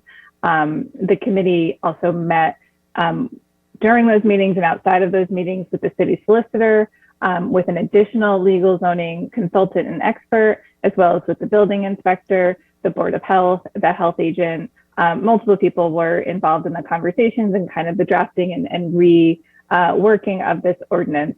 We, as the Public Health, Safety, and Environment Committee, felt we got to a very good, solid point for this ordinance to refer it out, but then timelines and that clock that starts, we decided to hold it into the committee. So this year I'm bringing it back out, or I'm bringing it, forward again to the council to request a joint public hearing to officially start the process on that with the planning board and the public. It's really, Salem has a very long agriculture history. I mean, we started in the 1600s as a fishing and farming village. So to continue that tradition and to really help and support those within the city, along with just the so many benefits that urban agriculture brings, including economic, health, environmental, I think that this is important to move forward with and exciting for the city. I could go on, but I will hold the majority of this for the joint public hearing. Thank you. Thank you. Any further discussion? Councilor Cohen. Thank you, Madam President. I'm grateful I was on the working group as a representative from CERC, not because I have any skills in farming or growing anything. I will say this. With COVID, a lot of food insecurity exists in Salem, and to enable people to benefit on their property is really important. And so I think this is maybe more impactful than some people may realize, but I think that will come to fruition when we have a deeper discussion. Thank you. Thank you. Any further discussion? Seeing none. On Councilor Riccardi's motion to refer this to the planning board to hold a joint public hearing, all those in favor? All those opposed? Let the record show that I saw 10 hands plus my own. The motion carries. Oh, in approval. 10 hands in approval. Motion carries.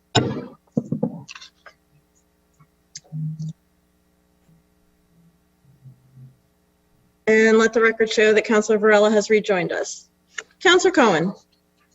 Thank you, Madam President.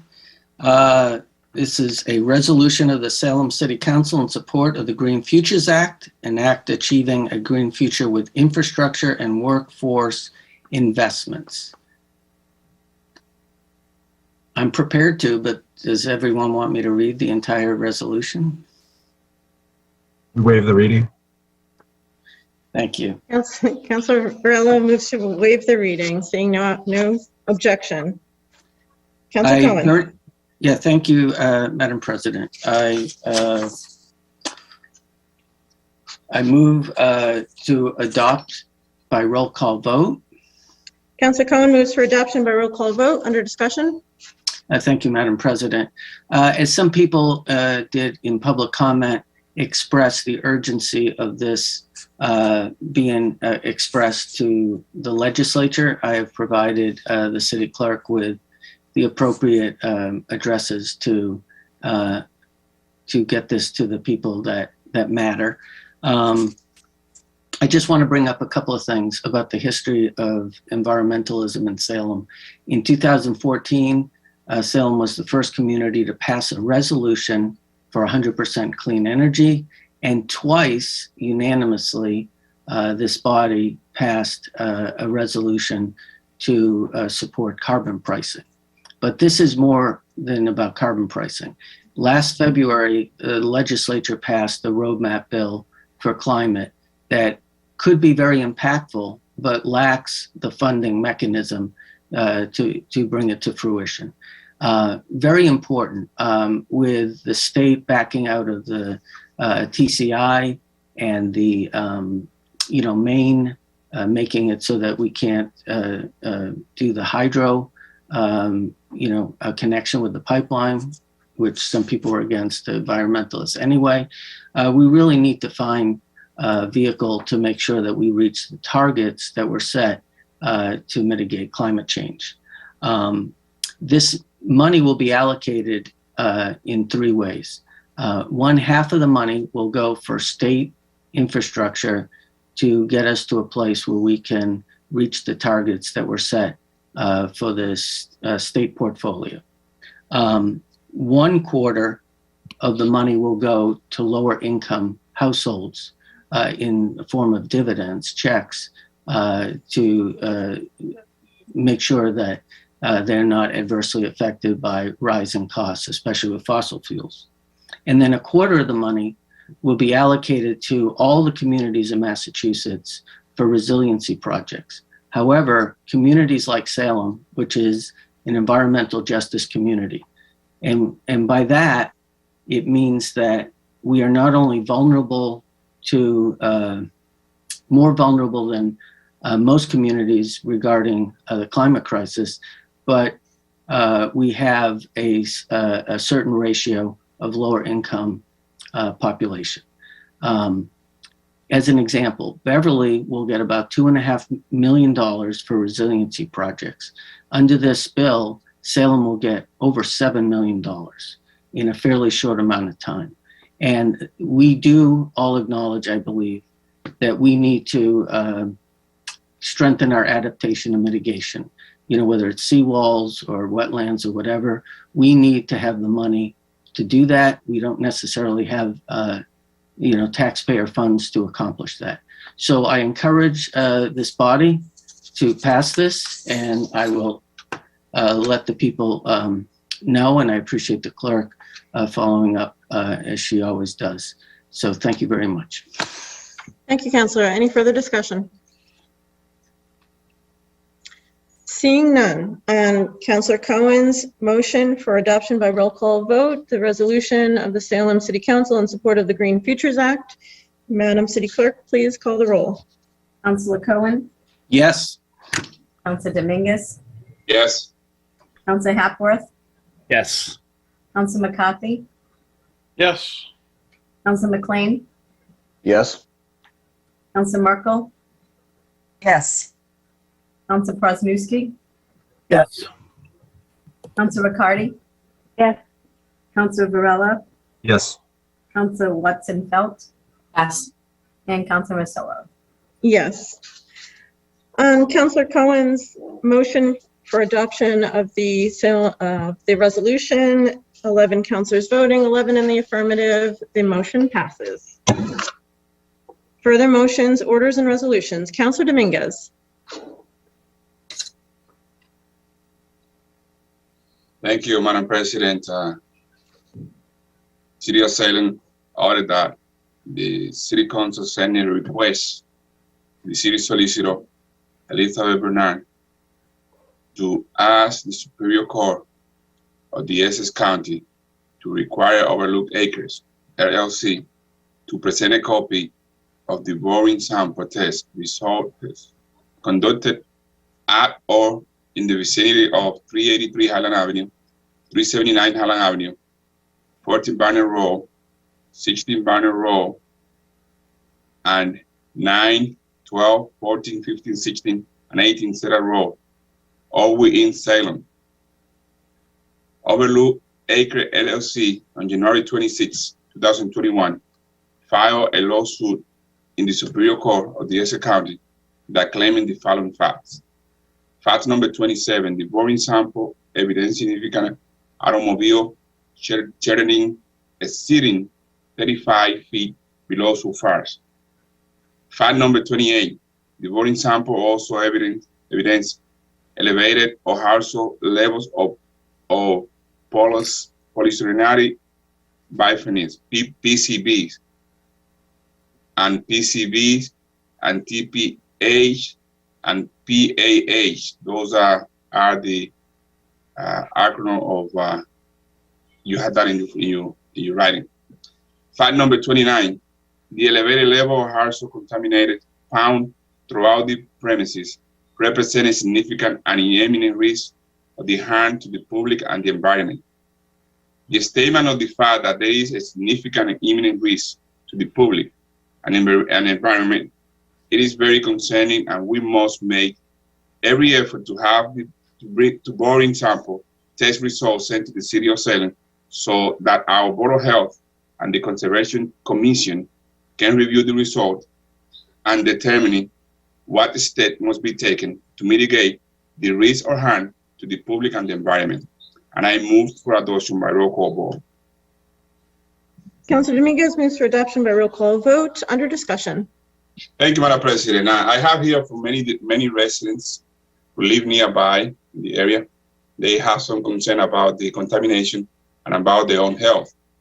And it is important that us as a leader in the City of Salem address this contamination, and we can at least bring with some report to present it to the Department of Health and also to the Conservation Commission so they can review and determine what action to be taken to protect the residents and the environment. Thank you. Thank you, Councilor. Any further discussion? Councilor Presnowski. Thank you, Madam President. I'm directing this to Councilor Dominguez because from what I understand, Councilor Dominguez, the information is owned by the people that were in the process of purchasing the property, correct? Correct. Am I to assume, and the public is to assume that the buyers, the potential buyers for this property who conducted the testing are refusing to share the test results with the city, and we are going through this for those reasons? May I respond, Madam President? Yes, briefly. Thank you. Briefly, I mean, the owners, like you mentioned, like you stated, Councilor Presnowski, is on this, but the report is over the look of the acres who actually made this the suit to the court. So what we wanted to see is, or not from the city through the city solicitor, to ask the court to review the report so the report can be actually discussed with the public. At this point, no one knows basically what deeply is the contamination, and there is some worry, some concern by the nearby residents. You hear in the public testimony a couple of people who actually express themselves in regard to the health of their family who live nearby. So it's basically what we're asking is to review the report, to bring it to the public so they, especially the people that live by, know exactly what is the deeply or what is the level of contamination that they are exposed nearby the area that we so call it contaminant. But it's by the core at this point. I agree. There's no doubt that the public, the city, especially the neighbors and the people in the neighborhood should know exactly what's in the soil over there and how it may affect their future health. I'm just confused and scratching my head. Did the did the Overlook LLC, the people that conducted the test, did they refuse to give the city the results of that test? Have we asked them? I mean, when this order is requesting that the city solicitor make a motion at the Superior Court to obtain this information, and I'm just scratching my head saying, do we have to go to that extent to do that? Thank you, Counselor. Hold on. Comments are through me. Counselor McLean had his hand up, and then Counselor McCarthy had his hand up. Counselor McLean. Thank you, Madam President.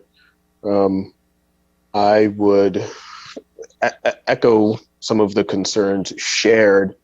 I am concerned about this city beginning legal proceedings that may involve it in a private and pending legal dispute between Overlook Acres, the claimant, and a defendant who is a Salem resident, such that it may expose us to being drawn into these proceedings if we have not even simply made the request of any party involved for the information and been refused. It seems a little bit to me like calling the police on your neighbors before you knock on their door to ask them to turn the music down. I mean, there can be a simpler way. I also am unclear why this is emerging at this moment in time. This information has been publicly available for some time. This was published in the Salem News last year in March. And so I wonder what efforts have been made in the interceding time, whether that is seeking information from Overlook or information otherwise to determine whether and the extent of contamination in this land, be that from our Board of Health, Conservation, or probably more germane from Mass DEP. Thank you, Counselor. Counselor McCarthy. Thank you, Madam President. As per our conversations relative to this matter, we've had, for the record, we talked about this a couple times, and I've talked to the city solicitor about this when this came in. First and foremost, everyone, there's no doubt that everyone is concerned about what level of contamination is in the ground and how it may or may not be affecting the residents that live near this site. That being said, everyone's kind of touched on the issue is, first of all, the DEP requires that the owner give reports. The owner didn't conduct. There's loopholes in here, which we've had Councilor Masillo and myself have had conversations with the city solicitor.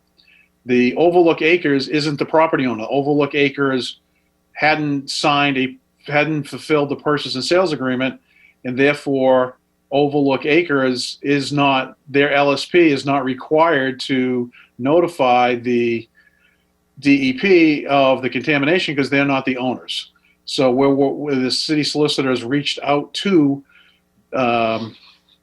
DEP to ask them to get the LSP, the licensed site professional who did the initial borings, to come forth with that information because they are not the property owner.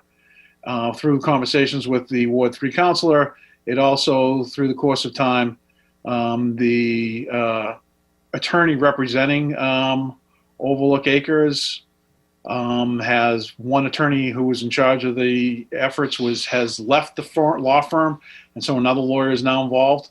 So he's trying to get himself up to speed. And the issue is that it is between two private entities, the person who owns the property and the Overlook Acres who attempted to buy the property and went through the permitting process and was trying to execute their purchase and sales agreement. It's basically the legal issue. The legal issues are between the seller and the Overlook Acres regards to their purchase and sale. Overlook Acres went through and got all their permitting in place, and then through their due diligence prior to completing the sale, there was, according to they found significant differences from what they were led to believe and what is actually there. What that difference is, we don't know, because we were not privy to what was revealed to them prior to what the seller had revealed to Overlook Acres before. It's a civil matter, and the city solicitor reviewed the case in the docket, and there is no reference of anything in the court filings that the Superior Court has this document, because it's not referenced in any of the filings. So the city solicitor is reaching out to all parties to try to resolve this issue. We understand it's a pressing issue, but as it is right now, and I know that Councilor Dominguez had a conversation with the city solicitor earlier today, because she called me on my way home from work relative to this. The city solicitor is still trying to work this whole thing out, but it is a matter between two entities, the seller and the buyer. And right now the buyer has the information, but according to DEP regulations, is not required to bring forth that information because they are the buyer, they're not the owner. So it's the city solicitor is trying to work out all the details, but right now, with regards to the way this is written, there's not much the city solicitor could ask the court, but the court can't do anything because they don't have the documents. So it's more of a question of the city solicitors trying to go about it through DEP and try to work with the Conservation Commission to maybe figure out how they can get the information from the buyer relative to the contamination, because it is a public health issue. But right now it's more of a quagmire than it is. It's not as simple as easy as just asking the court for the information, because from the city solicitor's review of the documents that the court has, they don't have this document. So relative to what we do with this, I'll leave it to everyone's take. But I mean, obviously, I just want to reiterate the fact that I know I can't speak for the body. I am concerned about the contamination, but I'm not sure what's the best course of action for us to try to get that information, because we don't have any jurisdiction over any of this other than the fact that we want the information, but the information is being held by a party that isn't the owner. So that's the sticking point. Thank you. Councilor Merkel. Yes, thank you, Councilor McCarthy, for all the information. I share the same questions that Councilor Presnewski and Councilor McLean had.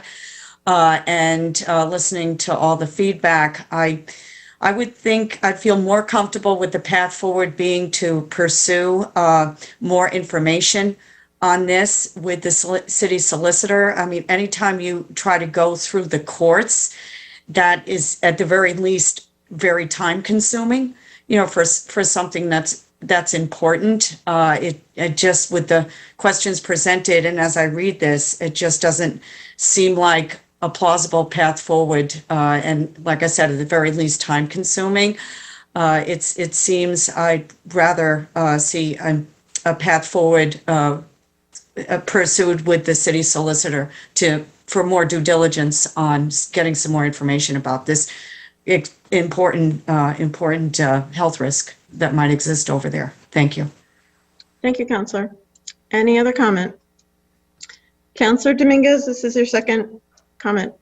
I understand, Madam President. Thank you, Madam President. Again, I want to be brief. I understand all of the details and concern and comments from my colleagues, which I think some or most of them are in the right track.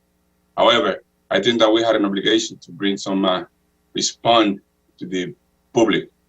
When it's come to health, I'm very concerned because I put myself like I'm living nearby.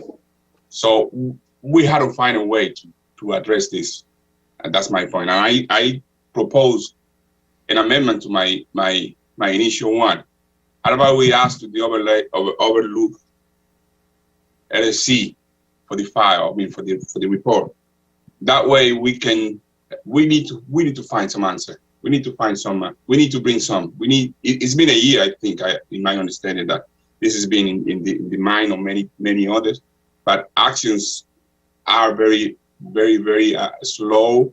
And when it comes to health, and we can rely all together in the moment that we are living now in the world about health. We cannot wait any longer until things happen. We need to try to find a way. And we as a leader, as a city, we are in the right position to find a way. I'm not saying that we have a magic bullet and we saying we have the answer right here, but we heard the concern of the neighbors. I called the city solicitor before the meeting, and Councilor Overone is right. She stated to me all of that, but I think we had an obligation. What we're gonna address? How we're gonna address? How we're gonna bring an answer to those legit concerns that they have? And I yield. Thank you, Madam President. Councilor McCarthy, could you take the chair for a few minutes? Thank you. The chair recognizes the Ward 3 Councilor Masillo. Thank you, Mr. President. I want to make it clear to the residents in Ward 3, and especially up in that neighborhood, that since the news came out of the contamination, that I have worked every kind of magic that I could think of to get this data, including trying to get Overlook Acres before the Conservation Commission, because there was a clause in their permit from the Conservation Commission that they return within 6 months to give a report on the contamination. But since they did not go through with the sale of the property or the purchase of the property, they were not really, I believe the Conservation Commission felt that they weren't really beholden to come back in front of them. We did try through a member of the planning board, through the conservation agent, to see what kinds of leverage we could find to bring them back. I made a phone call to the DEP and discussed the filing there. And as was mentioned earlier, the buyer is under no obligation to make this report to the DEP. It is solely on the shoulders of the property owner. And this is in court right now, and probably they're disputing the facts, but we don't know. I want to make it clear, though, that it's not that this has been ignored. We have tried very hard to get this information, but it is in the legal system and nothing's been filed. There's nothing filed with the DEP. There's nothing filed with the court system. We could, Councilor Dominguez, if you would allow this, we could ask the city solicitor to contact the council for the owners and work with the DEP to ensure compliance with the law and ensure contaminants are properly addressed. I think right now, that's our only leverage, is for our city solicitor to work with their attorney to try and get this reported through the DEP. But it's really the owner's responsibility, and that's where this has to happen, as far as we can tell legally. But I completely understand that people are concerned. Believe me, I think even though the neighbors up there knew that there were things going on, I think that when the court filing was made, there was a lot of concern, and I get that. I completely understand this issue and how unnerving it is to live up there. So I don't know if that's the way you'd like to go, Councilor Dominguez, but that's what I would suggest. If I may? Hold on, Councilor Masillo, you're making that in the form of a friendly amendment that Councilor Dominguez amend his order in such that, as you stated, that it instead of the way it's written, to ask the city solicitor to contact counsel for the owners and work with DEP to ensure compliance with the law and ensure contaminants are properly addressed. Is that what your language was? Yes, please. Thank you. It's a friendly amendment by Councilor Masillo, seconded by Councilor Varela. Under discussion, Councilor Dominguez. I do accept that friendly amendment, and I thank you and welcome. Like I said from my statement before, it is a matter of addressing and bring, come to the bottom. And I think that we need to force the parties and in a different way to at least come with some type of information so the residents' concerns are put in ease. Thank you so much. I do accept the amendment. Thank you.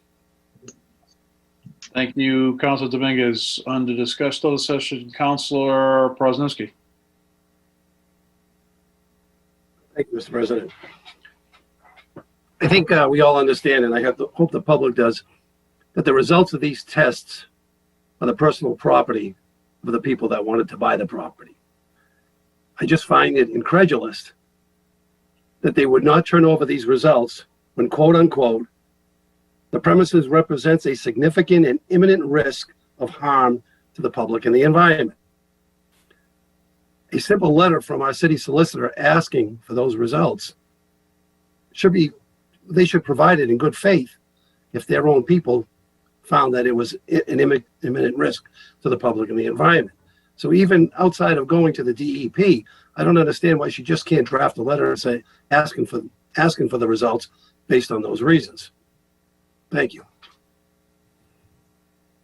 Thank you, Councilor. I think that's that through my discussions with the city solicitor, I think that's what her intent is. But the way this order is written, it's ordered that there's a motion to the Superior Court, and through her due diligence, she found that the court doesn't have the document. So the way this is written, I think we just want to amend it with the language that was just brought in, basically.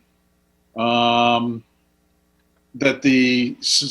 where it says ordered that the city council send a request to the city solicitor, Elizabeth Rod, that the city solicitor contact counsel for the owners and work with DEP to ensure compliance with the law and to ensure contaminants are properly addressed at the following addresses. I think that gives her the ability to reach out outside the court system, because the court doesn't have the document to try to get the information that we all seem to want. So the court won't. The court realizes that the property, at least in my opinion, that the information is the personal property. Right. They have no say. That information belongs to the people that wanted to buy it. Right. The court cannot order them to turn that over because it's their property. Right. However, based on the facts that were stated by Councilor Dominguez, which in itself draws a lot of red flags, I'm trying to just simplify it by, instead of reaching out to the city to go through the DEP and everybody else, why not just keep it simple and ask the city solicitor to ask the attorneys for Overlook to turn that information over so that we can turn it over to our environmental people? that's what it says, Council.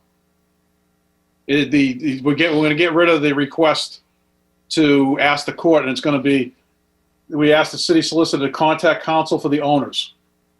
When I heard, well, they'll turn it over to the DEP. I'm looking at the attorneys for Overlook Acres saying, "Oh boy, here we go. Now we have to. Now we're getting the state involved, and they're going to start. They're going to look to dot their I's and cross their T's because now there's another entity involved." Once again, I'm not a lawyer, but I'm assuming that the buyers gave the document to the owner or have made the document aware to the owner relative to they're trying to vacate the purchase and sale agreement, probably get monetary damages for the whatever. I'm not privy to any of that, but that being said, I'm assuming that they're trying to, the city solicitor feels the best way to go is to go to the owners, because it is the owner's due diligence to report if there's contamination, if they were made aware of the contamination doing this lawsuit filing. So I think that's what she wants to proceed with, and try to leverage DEP and herself against the owners to try to get the information. We'll abide by what the city solicitor feels is the best course of action. Thank you. All right. Madam, the good Ward 3 Council, would you like to resume the chair? Do you want me to handle the vote and then take it back, or? I'll take over. Thank you. You're welcome. Is there any further discussion? On the motion by Councilor Dominguez. Oh, I'm sorry, Councilor Cohen. Thank you, Madam President. Anticipating I might be the first one to vote, could you clarify what the vote will be? I was just going to do that. Okay. On Councilor Dominguez's motion, amended as follows, ordered that the city council request that the city solicitor, contact the council for the owners of the addresses listed and work with the DEP to ensure compliance with the law and ensure contaminants are properly addressed. And we can keep the rest after the first paragraph, all of the facts in the case. So that is the motion in front of us. Okay. Councilor McCarthy. Thank you, Madam President. For clarity, first we have to adopt the, because I was in the chair, we have to adopt the amended version, and then we have to adopt the whole thing. Okay. On adoption of the amendment, all those in favor? All those opposed? Let the record show that I saw 11 hands in favor. On adoption of the motion as amended by roll call vote. Madam City Clerk, could you please call the roll? Councilor Cohen, Yes. Councilor Dominguez, Yes. Councilor Hapworth, Yes. Councilor McCarthy, Yes. Councilor McLean, Yes. Councilor Merkel, Yes. Councilor Presnowski, Yes. Councilor Riccardi, Yes. Councilor Varela, Yes. Councilor Watson-Felt, Yes. and Councilor Marcillo. Yes. On the motion by Councilor Dominguez, as amended, we have 11 councilors voting, 11 in the affirmative, none in the negative. The motion carries. Further motions, orders, and resolutions. Councilor Hapworth. Thank you, Madam President. Ordered that the Committee on Government Services, co-posted with the Committee of the Whole, meet with City HR Director to discuss comparative salaries. I'd like to amend that to include for the position of the City Clerk in order to prepare for the upcoming budget.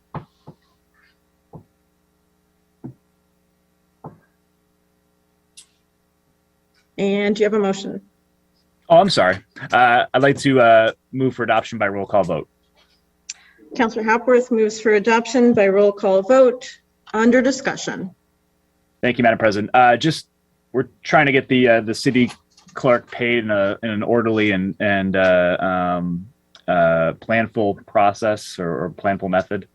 We're looking to just do this as an annual thing where we request the comparative salaries of area city clerks, recognizing that not all city clerk duties are exactly the same, just an understanding of who's getting paid what and what the market is out there for the position, just to ensure that she's paid the way that she should be.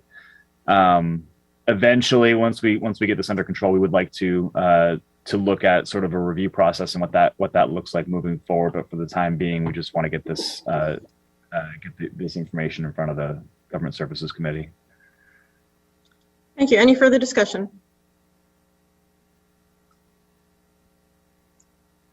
On Councilor Hepworth's motion, which now reads that the Committee on Government Services, co-posted with the Committee of the Whole, meet with the City HR Director to discuss comparative salaries for the position of City Clerk for the upcoming budget process. And this is for adoption by roll call vote. Madam City Clerk, please call the roll. Councilor Cohen, Yes. Councilor Dominguez, Yes. Councilor Hapworth, Yes. Councilor McCarthy, Yes. Councilor McLean, Yes. Councilor Merkel, Yes. Councilor Presnowski, Yes. Councilor Riccardi, Yes. Councilor Varela, Yes. Councilor Watson-Felt, Yes. and Councilor Marcillo. Yes. On Councilor Hapworth's motion to move this to the Committee on Government Services, 11 councilors voting, 11 in the affirmative, none in the negative. The motion carries. Councilor Hapworth. Thank you, Madam President. Ordered that the Committee on Government Services, co-posted with the Committee of the Whole, meet to discuss the Personnel Board, and just to amend that at the end to discuss Article 3, Division 6. And I move for adoption by roll call vote. Counselor Hapworth moves for adoption by roll call vote. Under discussion. Thank you, Madam President. So this just for the newer counselors, what we're the issue that these are sort of connected to each other, and the issue that we're in right now is that the city ordinances list at least a half a dozen places that the city council shall be solely responsible for the pay of the city clerk. However, there's also a sort of a competing ordinance that mentions a personnel board, which has not been in operation for at least 20 years. So we're looking at sort of just figuring out what should happen with that, whether it's reconstituting a personnel board or cleaning that up, or just cleaning up our ordinances, just to ensure that we're doing this compliantly and ethically, and understand that how the city clerk should be paid moving forward. Any further discussion? Counselor Riccardi. Thank you, Madam President. I just had a question on the amendment that you just made, Counselor, or the Counselor Hapworth just made. I wanted to make sure it wasn't specific to the line that references the city clerk salary, because I do feel like the personnel board as a whole should be an item that's discussed. As mentioned, it's not something that is currently in process. So if we're going to discuss it, we might as well discuss the whole can. I missed what part of the amendment though that you made. It was, Article 3, Division 6, which I believe it discusses the personnel board as a whole, not specific to the city clerk. Any further discussion? Seeing none, on Counselor Hapworth's motion that the Committee on Government Services co-posted with the Committee of the Whole meet to discuss the Personnel Board, which is Article 3, Division 6 of the city ordinances. And he's moving for adoption by roll call vote. Madam City Clerk, please call the roll. Counselor Cohen, Yes. Counselor Dominguez, Yes. Counselor Hapworth, Yes. Counselor McCarthy, Yes. Counselor McLean, Yes. Counselor Merkel, Yes. Counselor Prosnewski, Yes. Counselor Riccardi, Yes. Counselor Varela, Yes. Counselor Watson Felt, Yes. and Counselor Masillo. Yes. On Counselor Hapworth's motion, 11 counselors voting, 11 in the affirmative, none in the negative. The motion carries.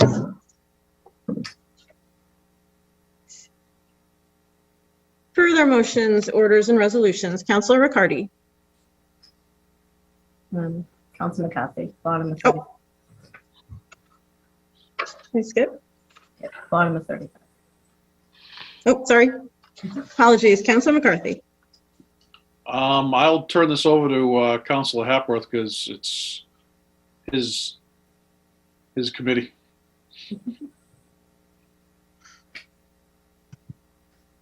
So we're on 30. Okay.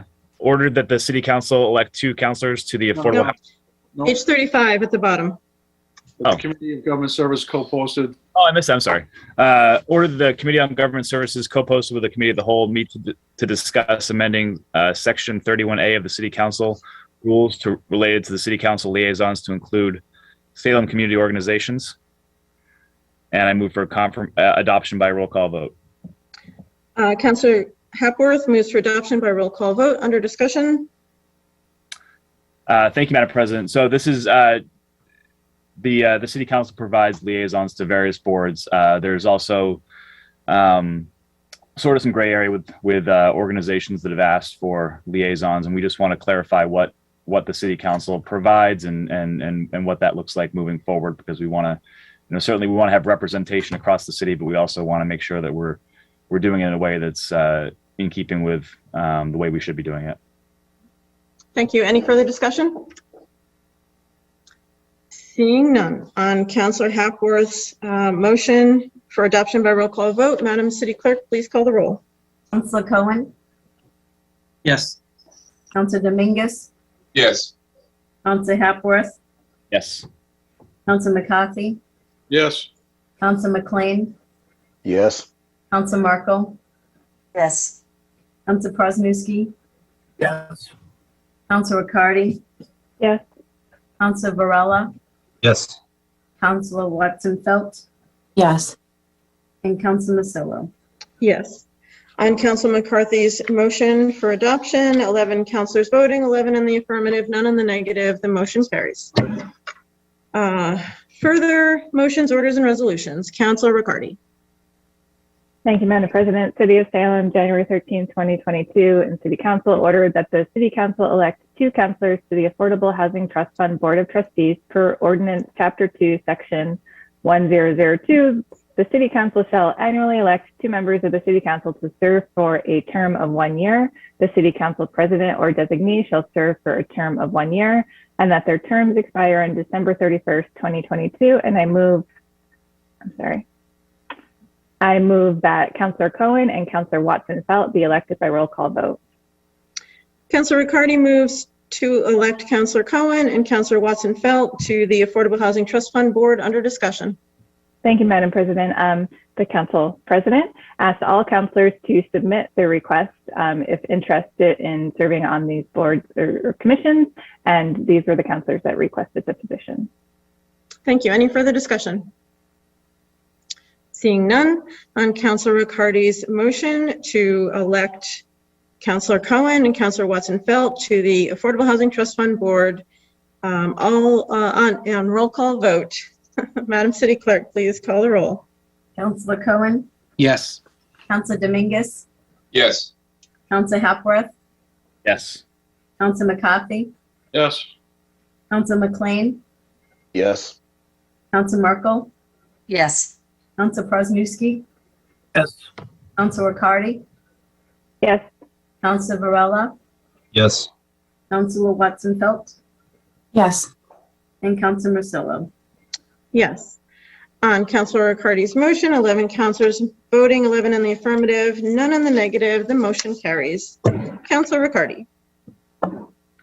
Thank you, Madam President. City of Salem, January 13, 2022, and City Council ordered that the City Council President appoints 1 member of the City Council to serve on the Cable, Television, and Technology Commission per Ordinance Chapter 2, Section 992. The 7 members of the commission shall be appointed as follows: 1 member of the City Council to be appointed by the President of the City Council, and I move that Councilor Varela be appointed by roll call vote. Councilor Riccardi moves that Councilor Varela be appointed by roll call vote under discussion. Thank you, Madam President. Similarly, the Council President asked all councilors, and Councilor Varela has stepped up and requested to be the appointee. Any further discussion? On Councilor Riccardi's motion, Madam City Clerk, please call the roll. Councilor Cohen, Yes. Councilor Dominguez, Yes. Councilor Hepworth, Yes. Councilor McCarthy, Yes. Councilor McLean, Yes. Councilor Merkel, Yes. Councilor Presnowski, Yes. Councilor Riccardi, Yes. Councilor Varela, Yes. Councilor Watson-Felt, Yes. and Councilor Marcillo. Yes. On Councilor Riccardi's motion to appoint Councilor Varela to the Cable, Television, and Technology Commission, 11 councilors voting, 11 in the affirmative, none in the negative. The motion carries. Any late files? Councilor Riccardi. Thank you, Madam President. I have a late file. City of Salem, January 13, 2022. Ordered that the Government Services Committee co-posted with the Committee of the Whole meet to discuss creating a land acknowledgement statement for the council to read at the opening of council meetings. Also to invite to the meeting the Human Rights Commission. On Councilor Riccardi's motion to send this to the Government Services Committee? This co-posted. All those in favor? Opposed? Let the record show I saw 11 hands in favor. The motion passes. All right, committee reports. Councilor Riccardi. Thank you, Madam President. City of Salem and City Council, January 13, 2022. The Committee on Ordinances, Licenses, and Legal Affairs, to whom was referred the matter of granting certain licenses, has considered said matter and would recommend approval for Tag Day, Salem Little League, May 5th, June 11th, and June 25th, 2022. On acceptance of the report, all those in favor? All those opposed? Let the record show I saw 11 hands in favor on adoption of the recommendation. Under discussion. No discussion. Seeing no other discussion, on adoption of the recommendation, all those in favor? All those opposed? Let the record show that I saw 11 hands in favor. The motion carries. Communications from city officials. Is the planning board submitting their zoning board recommendation of the waterfront industrial overlay district? Councilor Riccardi. Thank you, Madam President. I move that this be received and filed. On Councilor Riccardi's motion that this be received and filed, under discussion? Seeing no discussion. All those in favor? All those opposed, let the record show that I saw 11 hands in favor. The motion carries. Further communications from city officials. Now we have to take up the amending zoning relative to the waterfront industrial overlay district. Councilor Riccardi. Thank you, Madam President. Sorry, I move that this be sent to ordinances, licenses, and legal affairs, co-post it with committee of the whole. Councilor Riccardi moves that this be referred to the Committee on Ordinances, Licenses, and Legal Affairs, co-posted with the Committee of the Whole. Under discussion. Yes, thank you, Madam President. Sorry, I didn't finish my thought there. So move for this to be sent to OLA, co-post it with Committee of the Whole, and also to invite the Director of Planning and Community Development or their designee, the City Solicitor or their designee, in the form of Ward 5 Councilor Josh Turiel or his designee. I'm just kidding. This matter carried over to us from 2021 and was brought to the council to joint public hearing from the former Ward 5 City Councilor Josh Turiel. I do think it would be best for this current council to get up to speed. I know that a lot of members were on the joint public hearings last year and attended the planning board, but we do have a bit of time to meet in OLA to have a discussion to bring those parties and for those that have questions on this and the action that needs to be taken.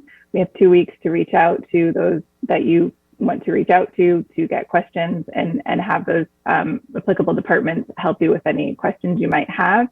But we do have a time frame on this because this was carried over from 2021. The joint public hearing closed, I believe it was early November. The planning board met early December, and then we had the holidays. So we have 90 days, I believe, from when the joint public hearing closed, which puts us around mid-February. So we have this meeting and then 2 more meetings before final vote has to be made, and this needs to have 2 passages. So OLA will need to meet prior to our meeting next week in order for this to, if the will of OLA is for it to come back to council. Any further discussion? Councilor Hapworth. Thank you, Madam President, and I want to thank the Ward 6 councilor for sending this to committee. I think this it came up fast with a new council, and I think that don't want to take this lightly. What could potentially happen here? This has the potential to completely most of us. I certainly am comfortable with new growth and with new housing, and I think it's something that we need as a community. But something of this magnitude has the potential to completely change an entire neighborhood, which is primarily affordable housing, virtually overnight. And I think if we look at and we can talk about this in committee, but if we look at the waterfront industrial overlay, it was not intended for housing. It was intended for commercial uses, which is what it is currently. So I appreciate the opportunity for discussion. I hope that we can all sort of take some time to do some research on and reach out to members of the neighborhood to discuss this project. Any further discussion? Councilor Merkel. Thank you, Madam President. I just want to be clear that then the restriction stays in place for 90 days, so we have time to discuss it further. No, we need to bring this back and vote on it twice for second passage, if we approve it, before the middle of February. I think it's February 14th or 15th. So we have 2 more meetings before that, which would be where the 2 votes would happen if we're voting to approve this. So the OLA meeting needs to happen within the next couple of weeks before our next meeting in 2 weeks. So this discussion has to happen within 2 weeks and then bring it back to the council to decide which way to vote. Is that clear? Okay. Yes, thank you. Okay. Councillor Watson-Felt. Thank you, Madam President. I just wanted to echo Councillor Hapworth's sentiments. I am so grateful that the Ward 6 councillor has made this suggestion, and I'm really looking forward to getting into the details with this as soon as we possibly can. Thanks. Any further discussion? Seeing none. On Councillor Riccardi's motion to refer this to the Committee on Ordinances, Licenses, and Legal Affairs. Oh, Councillor Cohen. I was voting early, sorry. Oh, Councillor Riccardi's motion to refer this to the Committee on Ordinances, Licenses, and Legal Affairs, co-posted with the Committee of the Whole. All those in favor? All those opposed? Let the record show that I saw 11 hands in favor. The motion passes. Further communications from city officials. The following letter from Police Chief Lucas Miller regarding a request for City Council liaison to the Salem Police Community Impact Unit. Councillor Hapworth. Thank you, Madam President. I move that the council president or her designee be the liaison by roll call vote. Councillor Hapworth moves that the council president or a designee be the liaison by roll call vote. Under discussion. Thank you, Madam President. I think that all of us have at some point reached out to the CIU or referred somebody to them or I mean, it's an organization that serves disadvantaged communities in Salem and people that can be hard to reach sometimes, and communities that can be sort of forgotten. And I think that they do great work. And if you get a chance to reach out to members of the CIU and learn about what they do, then I would take that opportunity. But in the meantime, I think that this sort of strengthens that partnership between the city council and the CIU, which can go both ways. It's not, I mean, typically they're helping us more than we're helping them, but there are things that the city council can do that can make the CIU's job a little bit easier. So I think that this is something that is needed, and I think is a good step in the partnership between our 2 branches of city government. Thank you. Any further discussion? Councillor Cohen. Thank you, Madam President. Having been the former chair of Salem's No Place for Hate Committee, which is now the Salem Human Rights Coalition, there has been liaison from the police department. Councilor Prosnewski was one for many years. And recently there's been a representative from CIU, and it's been really instructive, the flow of information back and forth, and they do amazing work in the neighborhood. So I think this is terrific. Thank you. Thank you. Any further discussion? Councillor Merkel. Yes, I also agree. This is an important partnership, and they have such an important critical role here in Salem. And I definitely support them having more of a communication with the council and representation. Thank you. Any further discussion? Councillor Prosnewski. Thank you, Madam President. Having been the commander of the CIU unit for several years, I just want to first of all, I agree with the importance of having someone from the city council on that,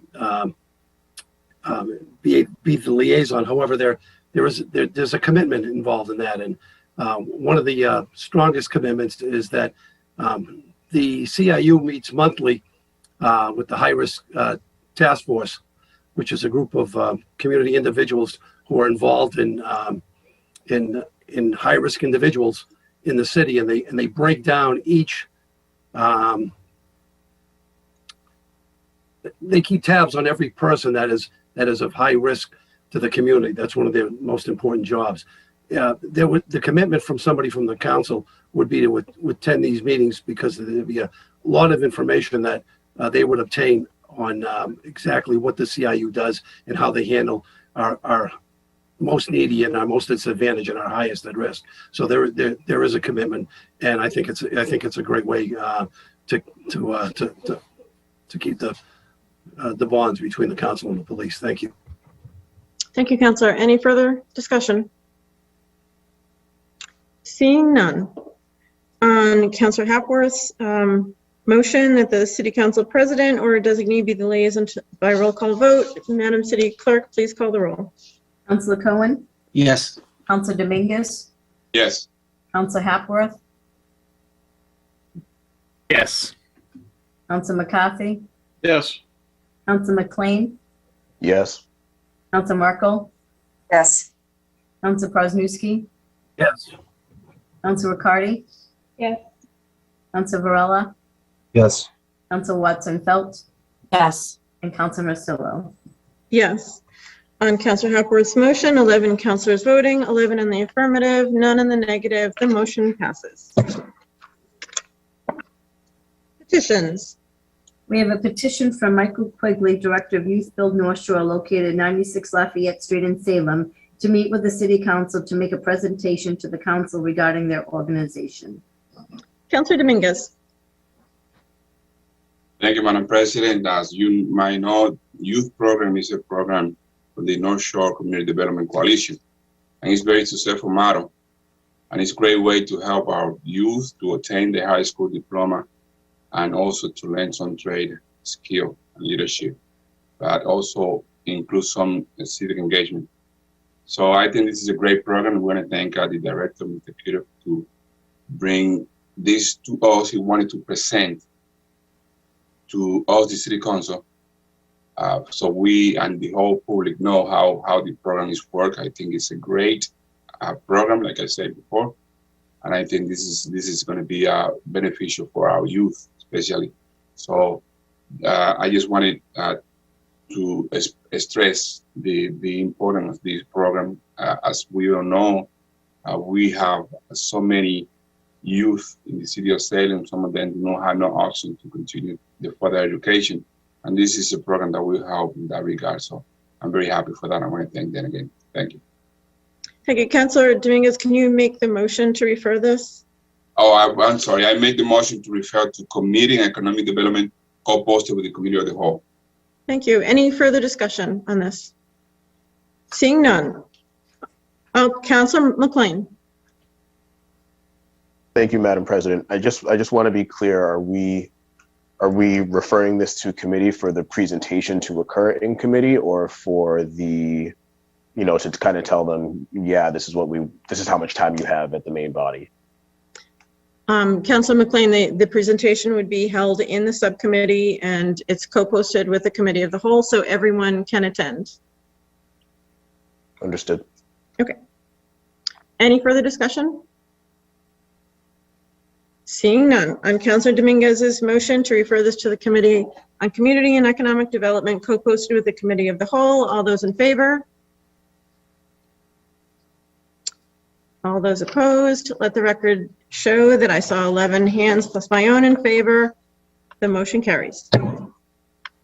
Further petitions. We have a letter from the Salem United organization requesting a liaison to their Salem United board. Counselor Hapworth. Thank you, Madam President. I move that we refer this to the Committee on Government Services, co-posted with the Committee of the Whole. Counselor Hapworth moves that we refer to this to the Committee on Government Services, co-posted with the Committee of the Whole. Under discussion. Thank you, Madam President. Salem United does great work, and we appreciate everything they do. This does go hand in hand with the earlier order to discuss the way that we appoint liaisons, because I believe Salem United is technically a city board, so we want to just ensure that we're doing this the way that we should be doing it. Any further discussion? Seeing none, on Counselor Hapworth's motion to refer this to the Committee on Government Services, co-posted with the Committee of the Whole, all those in favor? All those opposed? Let the record show that I saw 11 hands in favor. The motion carries. Further petitions. We have a list of public guide license applications. Counselor Riccardi. Thank you, Madam President. I move that these be granted. Counselor Riccardi moves that these be granted. Under discussion. No discussion. Any further discussion? Seeing none, on Counselor Riccardi's motion that these be granted, all those in favor? All those opposed? Let the record show that I saw 11 hands in favor. The motion carries. Further petitions? We have a license application request from the pawnbroker, Salem Loan Jewelry, secondhand clothing refined, and secondhand valuables, Kilby's Jewelry, Old Norm Cake Antiques, and Record Exchange. Counselor Riccardi. Thank you, Madam President. I move that we refer this to Committee on Ordinances, Licenses, and Legal Affairs. Counselor Riccardi moves that we refer this to the Committee on Ordinances, Licenses, and Legal Affairs. Under discussion? Seeing no discussion, on Counselor Riccardi's motion, all those in favor? All those opposed? Let the record show that I saw 11 hands in favor. The motion carries. Further petitions? We have a list of contract operated drain layer licenses. Counselor Riccardi. Thank you, Madam President. I move that these be granted. Counselor Riccardi moves that these be granted. Under discussion? No discussion. Seeing no discussion, on Counselor Riccardi's motion that these be granted, all those in favor? All those opposed? Let the record show that I saw 11 hands in favor. The motion carries. Further petitions? We have 5 claims. Counselor Riccardi. I move that these be referred to Committee on Ordinances, Licenses, and Legal Affairs. Counselor Riccardi moves that these be referred to the Committee on Ordinances, Licenses, and Legal Affairs. Under discussion? No discussion. Seeing no discussion, on the motion to refer, all those in favor? All those opposed? Let the record show that I saw 11 hands in favor. The motion carries. Further petitions? We have 4 drain layer bonds and 1 pawnbroker bond. Counselor Riccardi. Thank you, Madam President. I move that these be referred to the Committee on Ordinances, Licenses, and Legal Affairs and returned approved. Counselor Riccardi moves that these be referred to the Committee on Ordinances, Licenses, and Legal Affairs and returned approved. Under discussion? No discussion. On the motion to refer, all those in favor? All those opposed? Let the record show that I saw 11 hands in favor. The motion carries. Unfinished business. We have the second passage of an ordinance establishing a race equity commission. Counselor Riccardi. Thank you, Madam President. I move for adoption for second passage by roll call vote. Counselor Riccardi moves for adoption for second and final passage by roll call vote. Under discussion? Thank you, Madam President. This was discussed at our last meeting of the council last year. I'm very excited to see this pass and to see this commission form and to get started. Any further discussion? Seeing none. On Counselor Riccardi's motion for adoption for second and final passage by roll call vote, Madam City Clerk, please call the roll. Counselor Cohen, Yes. Counselor Dominguez, Yes. Counselor Hapworth, Yes. Counselor McCarthy, Yes. Counselor McLean, Yes. Counselor Merkel, Yes. Counselor Prosnowski, Yes. Counselor Riccardi, Yes. Counselor Varela, Yes. Counselor Watson-Felt, Yes. and Counselor Masillo. Yes. On the motion for adoption for second and final passage, 11 counselors voting, 11 in the affirmative, none in the negative. The motion passes.